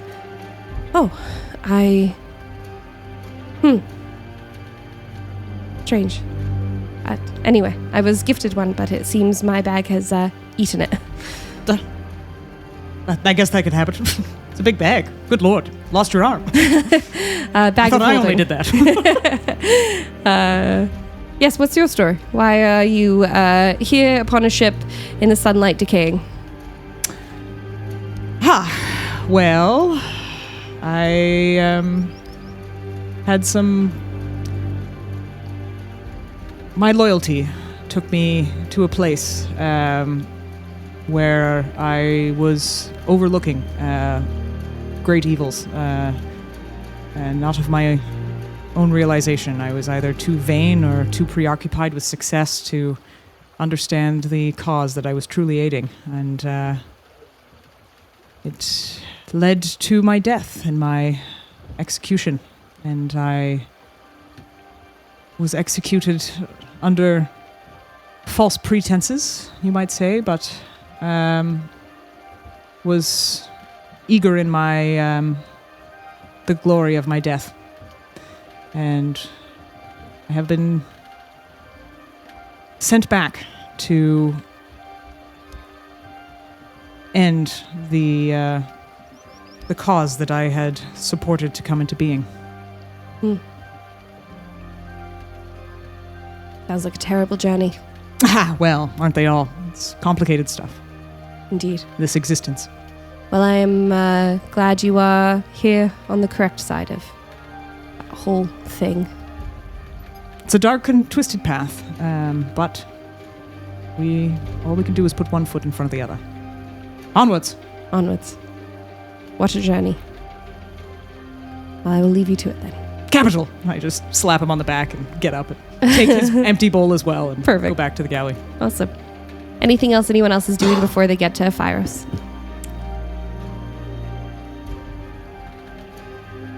I think Mawrow might chat just lightly with Captain Mintarn. Oh, yeah. Okay.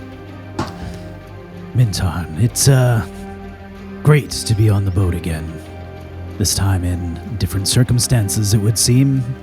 I thought you were heading to the Salts. You never made it that far. Well, I was headed that way, and then you blew up a person.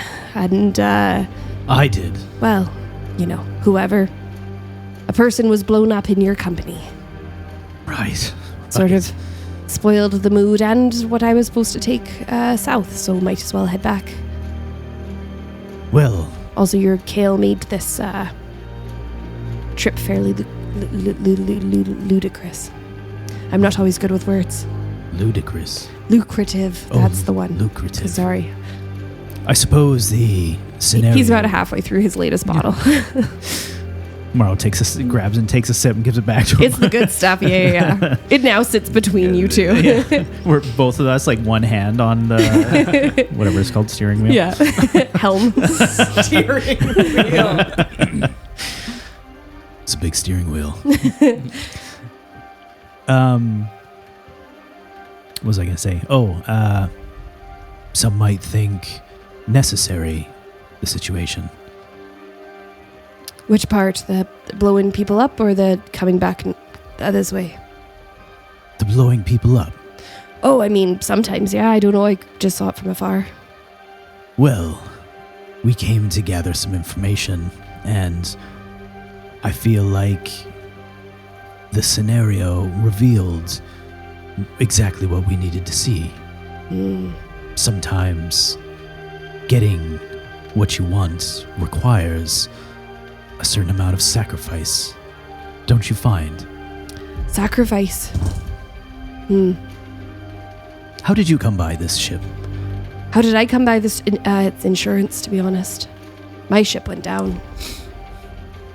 Doing Sailing. on the ocean? And he reaches forward and he has another swig, but this one is like a good 3-gulp swig. Aye. Something you want to tell the story of? Oh, sure. Yeah, no, I love talking about it. It's my favorite. We can leave it for another time. No, it's good. It's good. Good to talk about with another captain. Big storm. The ship went down. was me dad's ship. Just a merchant liner, but lashed myself to a barrel, watched him do the same. By the time we made it to shore, I was the only one left. I'm sorry. Well, Was your dad's ship then? He was captain, yes, and you were second mate. sorta. Tried not to do the whole nepotism thing, but headed that way. And a crew, I assume. Old crew. Lovely crew. Well, for the most part. There was one in the shite, but always gotta be one. But yeah.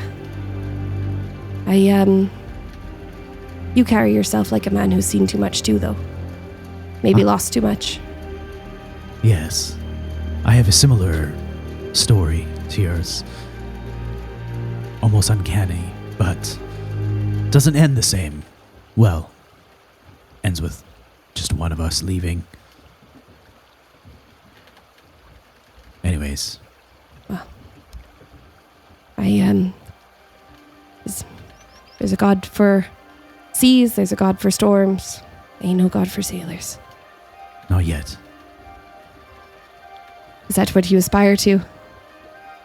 I aspire to many things, and walking the path of someone of the sea is complicated. It is. That's why I prefer the rivers right now.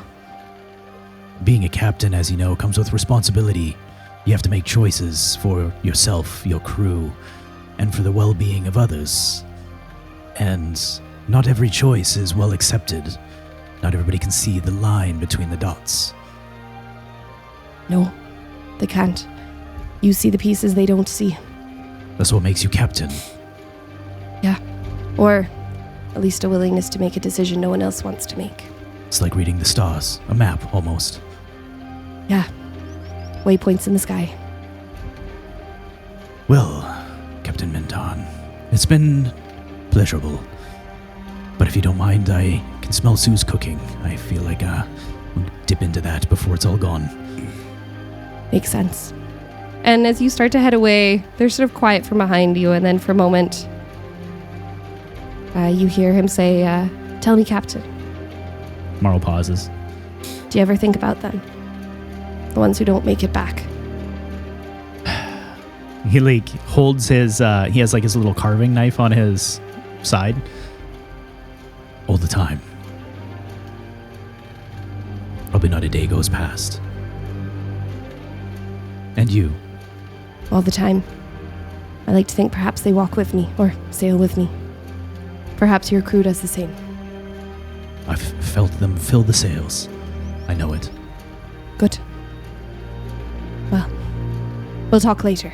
We will, yes, I look forward to it. Over another, one of those. And he holds up the bottle and he sort of shakes in your direction. Roll me a perception. Oh, all right.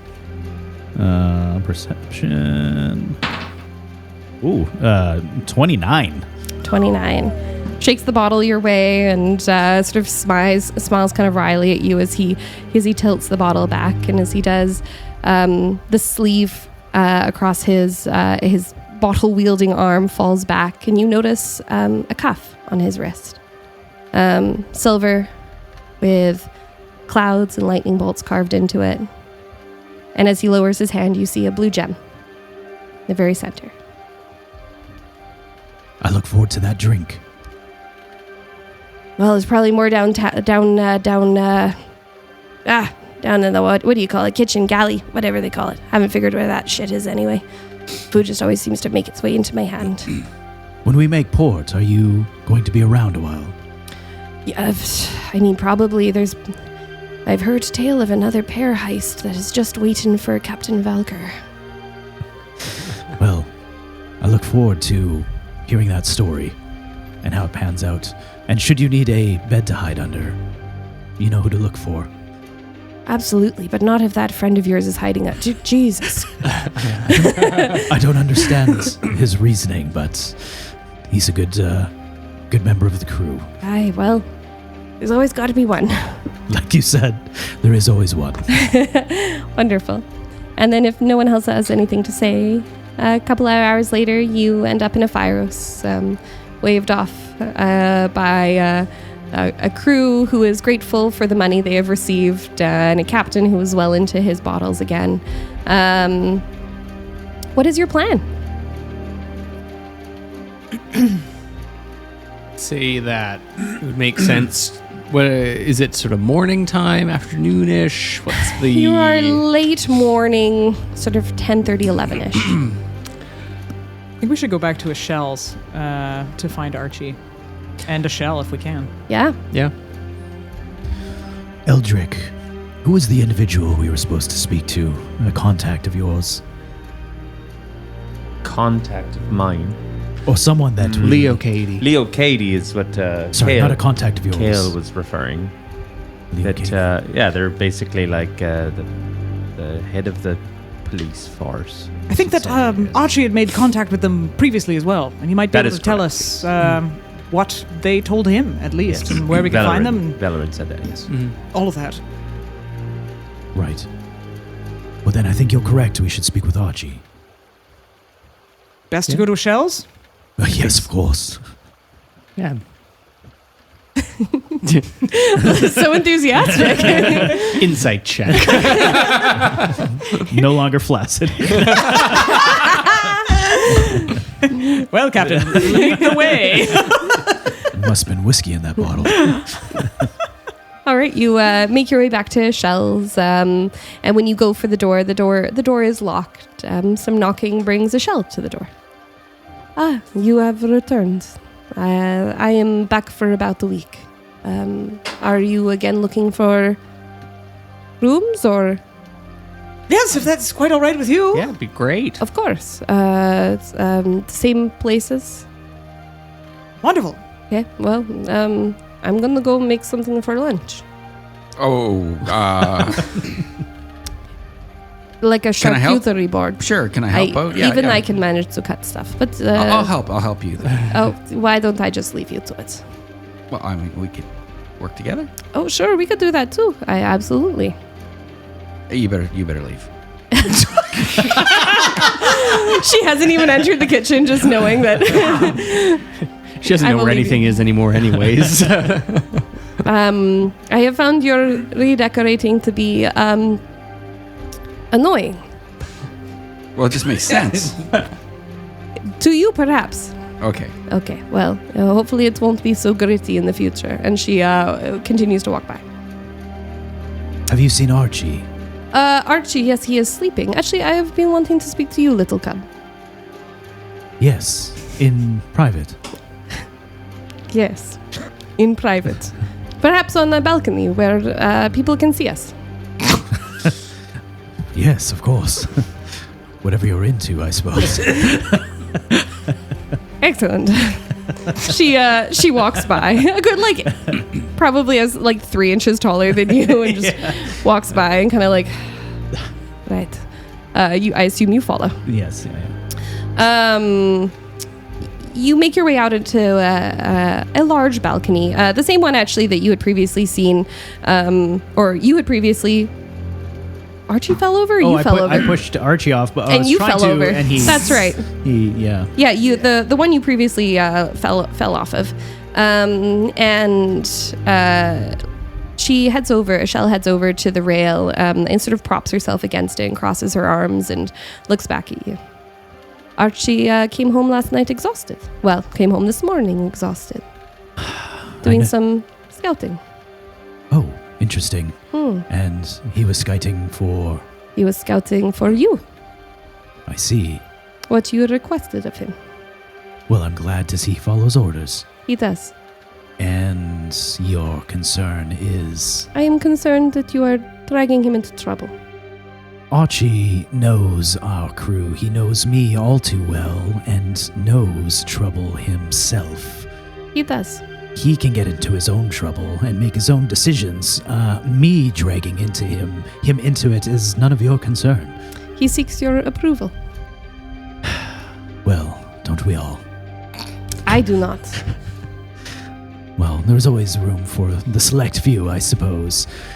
Your concern about Archie is That What? you he might get harmed. that he will follow you and be harmed. I see. trapped here where his opportunities are less. Do you have any concerns about the scouting that he had done? Should we pursue that end? You know more about these individuals than I do, these factions. Is there reason for us to be harmed? What is your end? Information. Information. And you are going to, scale those walls and burst in there and just take it? Yes. Yes, I am. He will follow you. Good. The rest of your crew will as well. I have very few moments where I've led my crew astray. Select for a few, of course. None of us are perfect. Went well for your first crew. He pauses. My first crew. Huh. How did you know about my first crew? Archibald. Of course. He runs his mouth. He does like to talk, doesn't he? He seeks proximity through oversharing. When he speaks so much, he begs for attention. He thinks that he will not get it otherwise. Did he tell you what happened for real on that ship that night? No, just that your crew was lost and you survived. Yes. Yes, survived. I did. At a cost. Cost. What was your cost? And he pulls up his sleeve to show the collar. A leash. Leash. The ship we were all done for. It was going down. There was a moment where an entity, a being, had presented itself to me and made me an offer. One that would allow me to rectify some of the mistakes. We could all go down, or only I could live. And I spent the better time of my years on the ocean working towards righting those wrongs for my crew, their families, their children. It was a burden that I must carry, but also a leash to an entity now that I must now adhere to. What does it ask of you? That's a good question. It usually doesn't ask directly, but rather indirection, expectation. She reaches forward for your arm, the one with the shackle on it. Do you allow her to touch it? He pulls it away for a moment and wants a quick insight check before. Yeah, absolutely. Insight. Whoa, I'm rolling rocks. 25. 25. You find her, you pull away your arm, and she, her face seems gentle in this moment. And she puts up her hands and she says, I was just looking. I can take it off if you want to see it, but I do want it back. Or would you prefer it on my arm? She just again reaches for your arm. Okay, yeah, I'll hold out my arm. Yeah, and she's very gentle, and she carefully undoes the clasp underneath and undoes it and pulls it away from your arm, but doesn't go too far, still within arm's reach. She says, you seem like you're keeping your old wounds fresh for a trial that is not happening. I don't know what you mean. My old wounds. You hurt yourself. And my crew. And your crew? Which one? The alive ones or the dead ones? Both. The dead do not care what you do. I do. You do? For them? Yes. Well. The decisions I made, the storm I took my crew and my ship into, led to that night. So perhaps I am wrong. The trial has already happened. And she reaches her hand back up and she closes the shackle around you. Guilty. Or maybe the trial is still active and not quite complete. And he grabs it back from her and Yeah. puts it back on his wrist. One I'm still exploring. Well, I hope you find what you are looking for. As do I. Speaking of which, your knowledge of Archie and I's quest for information. What can I expect of your actions?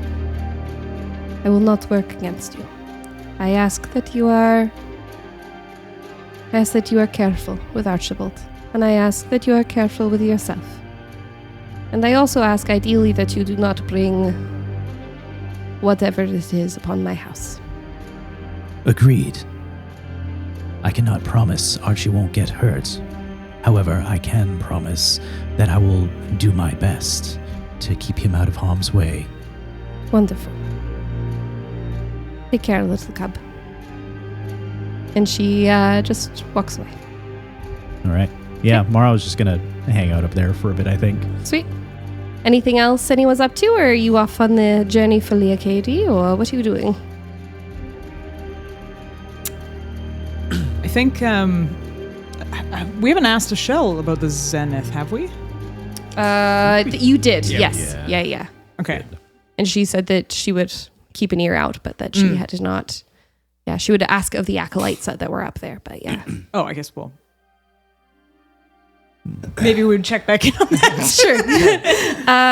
Yeah, over lunch, which is what? What do we have for lunch, Sue? He's got a vegetarian charcuterie board put together. Perfect. This is just cut up vegetables. In the shape of meat. with dip, Captain. She picks up, Ashell picks up a celery stick and goes, I will go get the meat. And she looks over at you, Mawrow. Mawrow gives her a nod. Capital. She kind of ruffles you as she goes by. He's like, ooh. I spoke with the acolytes. No one has heard anything of this Zenith. Well, the search continues. Mysteries abound. Shall we? We shall. Is the Zenith a physical place, or could it be more of a point in time? A Interesting. sort of moment where something is peaking, or a rising action, sort of climax moment. I guess we'll have to get there. Yeah. It might be why it's been so elusive for us to find. It could just be hidden, but food for thought. One step at a time. So what now? We speak with Leocady. Leocady. What do we hope to gain from Leocady?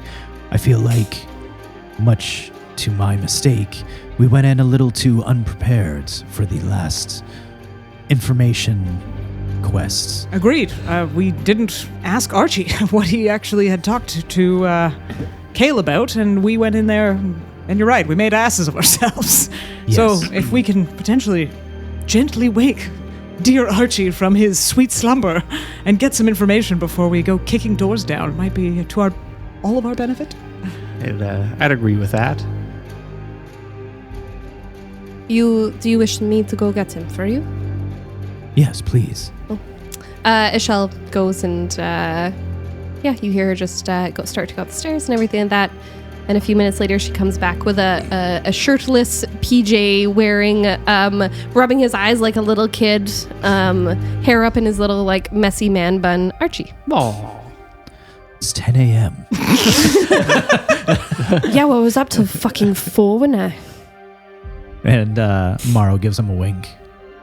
Well, glad you got your sleep. Yes, well. What? Well, we were hoping to pop in on Leocady and wanted to understand what you had gleaned from them before we made total fools of ourselves. Yeah, well, Leocady knows that to expect some visitors. Knows a little less than Kale. I don't know. I just Kale's got one of those faces. You just want to tell him everything. But, I didn't have that experience. well, Speak for yourself. There we go. Teach their own. But yeah, she's cool. Pretty nice. Not bad for essentially a copper.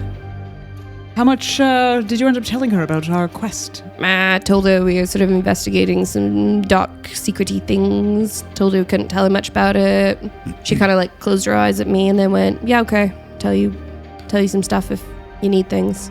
She's okay. Bit of a door opener. Less like a, I don't know, maybe not a solid lead, but good door opener. Well, thoughts? We should probably figure out what questions we want to ask. I think our whole purpose here is to She'd been dealing with some weird. She's the one who's been dealing with like the weird, like half human, half thingies. right. Weird magic, all that. But she said that things keep potting up. So I'm tired.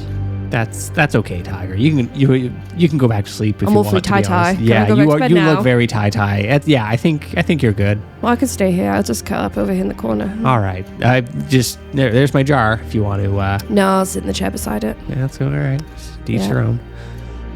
So our, ultimate objective here is to find the, whatever this potential, like looks over at a shell. It's like entity. This. Have we told the shell about like the lich itself, or Nope. yeah, about You what? haven't. Wrong. You haven't asked Archie. Yeah. Archie, specifically, what does a shell know? A shell, what do you know about our purpose here? Shell knows stuff about things. And Fuck he's off, like Archie, starting come to on. like curl up with a blanket. And he's like got his pillow out and everything. And his shell is now picking away at some dried like salted fish that she's offered tomorrow as well. Yeah, I've seen that. Let's see, what do I know? I know you are looking for a very bad person or magic. I know that you are the future of everybody 8,000 or so years from now. It matters around that. And I know not a lot more, which the longer I know Archibald and the longer he does not share makes me think he is just not telling me because it's something really, really bad. And she like looks really pointedly in the corner where he's sitting and he kind of like buries his head in a blanket even more. But it's That pretty much sums up the bulk of the matter. excellent. So I think we had assumed our first lead was that the unburdenings were perhaps externalizing this magic that they are tapping off, but everything we've learned so far seems to indicate that it's within people, but that the citadel itself is not forthcoming, shall we say. And so there could be some secrets there. We've got these half-human, half-creature hybrids that are running amok. I don't necessarily see how that connects to our larger task, but it could be a way, if we're able to assist, to ingratiate ourselves with Leocady a little bit. And apart from those two sort of threads, The Zenith. and the Zenith, which has proven to be fairly elusive. We can ask. Go ahead. No, after you, Captain. Do we know if this power, this energy, this magic can be extracted? Hasn't come up. The burdened. The unburdening becoming reburdened? Not necessarily them, but rather a collection of sorts. Imagine you had a number of jars to draw from that you could when you needed it. Now imagine those jars to be those people full of this energy that you can draw from. Sounds very much like something a lich would be interested in, Well, if possible. The conversation that we had was around, is this magic being removed from these people and being repurposed? But what you're suggesting is that something might be able to tap the magic while it's still within them and like compile it together. Yes. We Interesting. discovered recently from Kale, to my understanding, or not Kale, Warbles, your contact, Lily or something, Lydia. Leandra? Leandra had mentioned that it's like a closed door a cage. And they were trying to keep it open a crack. And that Right. was sort of They are. they are. All the others, though. All the others are shutting the door entirely. And whether or not there's, some sort of connection between these people, or whether they would all need to be gathered together to tap into it, as you're suggesting, is, a question that we don't have an answer to. And I think we can kind of draw a line between the Ascensions and the Lich. Mawrow stops biting halfway through his fish, looks over at Ishel was like sardine halfway up to her mouth. It's like freezes and looks like over at Archie, and Archie's eye peeks out above the blanket and stares at you all like, oh my god, what have you done? Did you mean licorice? Yeah, I did. Absolutely. Licorice. You absolutely did not mean licorice. Well, A lich. yes. We are dealing with a fucking lich. Well, Not. sort of. Yeah. To be fair- Sorry, I'm not. Correct. Yes. So you would have been long dead before we even have to deal with it. Excellent, wonderful. What the comfort that brings to my soul and my bloodline. I mean, I would feel comfortable. I think it is a good reminder, though, of You would. of the purpose of why we're actually here isn't to necessarily stop the source or understand the source of the magic. It's to learn about who it is that becomes Yeah. the licorice. The licorice. We can just say lich now. Everyone here at the table now knows he's lich. Oh, thank you. I'm so bad at lying. Might I heavily suggest you do not tell anybody else about this. So maybe Not we Kale, should- not Leo Katie, not anybody. Maybe we should use the term licorice then. Yeah, licorice. All right. Sure. Do you have that here? Licorice, yes, Oh, is candy. well, I was hoping it wasn't. It literally What about comes from red like vine? a plant. Red vine. Yeah. Red vine? Yeah. What's that? All right. Perfect. We found our code.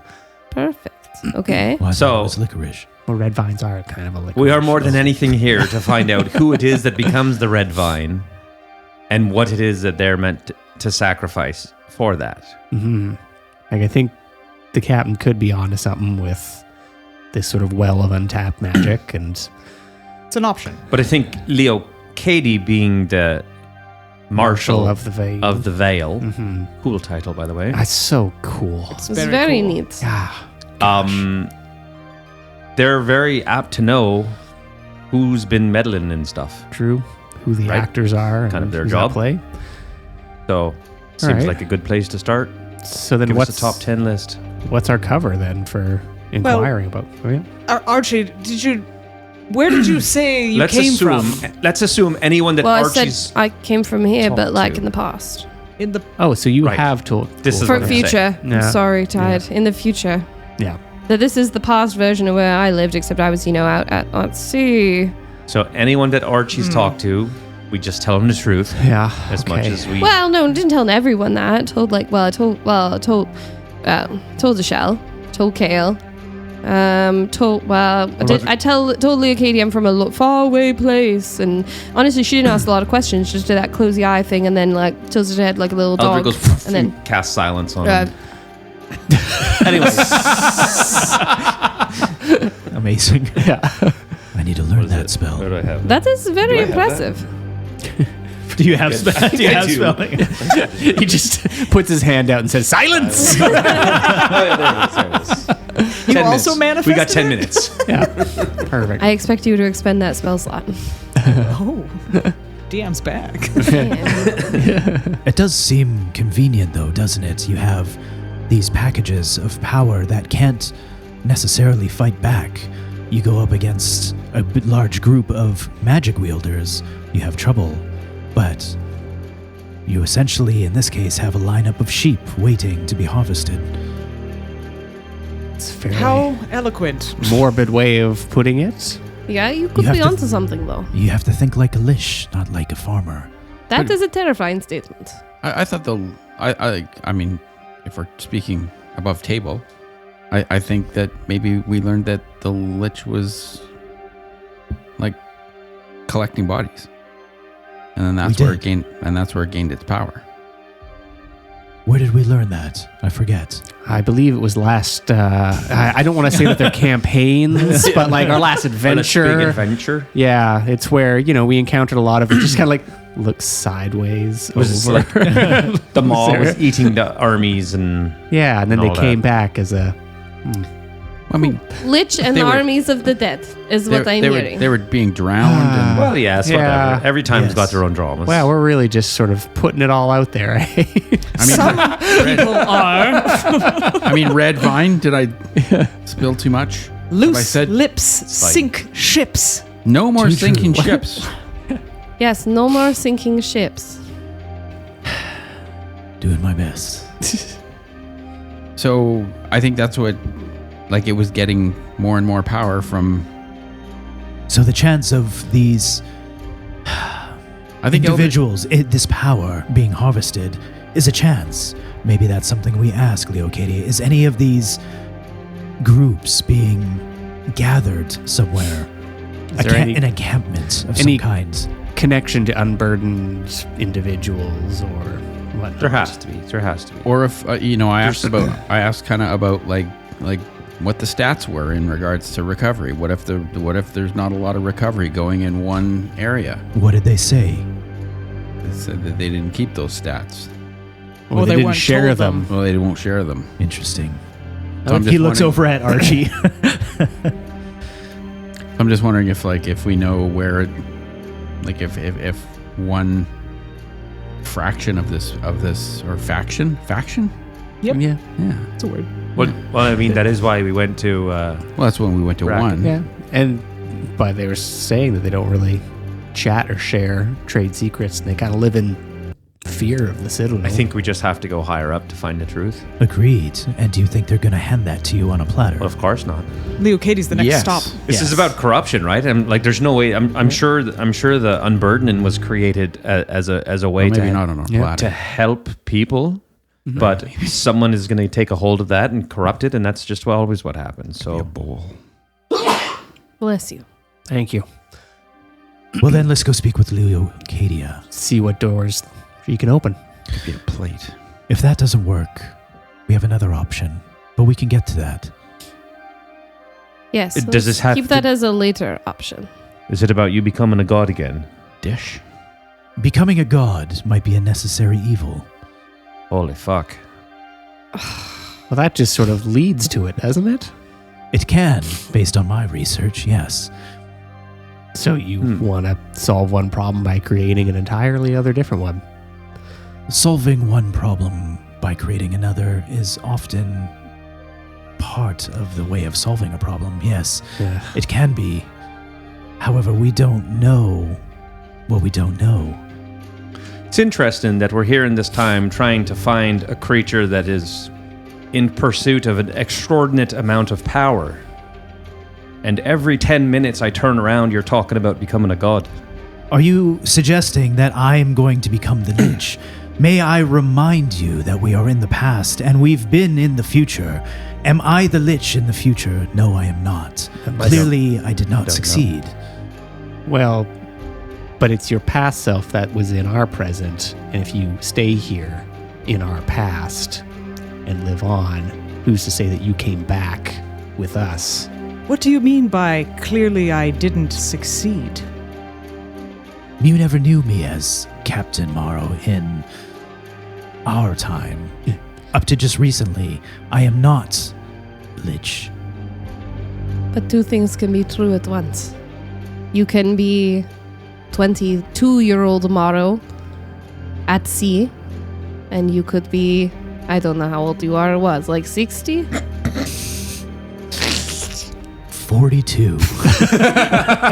You could be 42-year-old Mawrow who becomes a lich that terrorizes yourself. Interesting.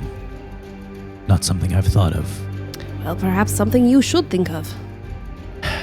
Yes, well, we can all spend time reading books and thinking, or we could get something done. Yeah, we know exactly what happens when we show up half-cocked. We do. Yes, we find information and push the narrative forward. Right. right. In the meantime, I'll drop my skincare routine. 42. So, You look great for 73. Leocadia. Leo Katie. Before you go, can I just ask you to do a sweep of your room? She says, looking directly at Sue. I do not understand your redecorating. What do you mean? The beach aesthetic you have brought. Sue would go to his room. Warbles is hot on his tail. You get to your room, leaving a sleeping Archie, who kind of just eventually tired himself out talking in silence, and is passed out again. Ishelle gives Mawrow a very meaningful look. And yeah, you go upstairs and you open the door, and as you do, it jams about 18 inches open on sand. What the shit? It is what the captain uses. So, Does it smell like ammonia? Sue tries to push the door open even more. You manage to push it open sort of enough to push yourself through, which is a fairly big challenge considering how bulky Sue is now. Okay, and he kind of steps into the room. And you have throughout your room varying depths of sand, everything from about 3 to 4 inches deep to like almost as high as the bed in areas, almost like miniature dunes.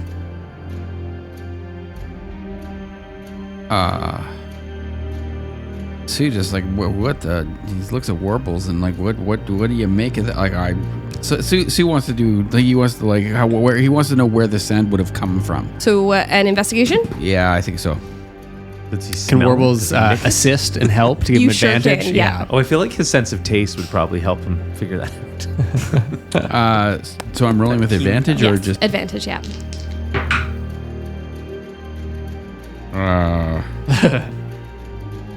7 7. Brutal. With advantage? with advantage. He's got -2 to investigation. Dang, that's a lot of sand. Yeah. Oh, dip. He looks around. He looks for footprints in the sand. Sees nothing. Nothing. Nothing from the ceiling. A window. Yeah, you got a window. You got like a little balcony. You got a window. Okay. Yeah. The sand kind of tapers off at the. It's like kind of dragged itself onto the balcony, but it definitely was trying to be contained within your room. Okay. And does it look like it has come out of like come through the window or come out of the window or like it got transported through the window? With a 7, you have no idea. No clue. There is a window. Was it? Maybe the sand was here the whole time. Huh? Sue doesn't even know. It's like, man. And you can't make anything with sand. Make Sand castles. sandwiches. Sandwiches. Ah, you got there. Love it. Love it. Do you mind if I use some of this? Sue will, In the back corner. he puts it in his pillowcase. He puts it in his pillowcase and like sends him out with it. Okay, and I would imagine that Sue would like we can find a shovel somewhere. Perfect. And he'll start shoveling it out off of his balcony. Awesome. Yeah. You shovel it down. Below you is another larger balcony. So you're realizing at this point you're going to have to do this in like batches. And as you start to shovel, Warbles, are you staying? Yeah, absolutely. You hear from somewhere in the room, finally, Sue, you're in my element. On guard! And we will start by rolling initiative next session. Adventurers, grab your weapons. But first, kiss your king.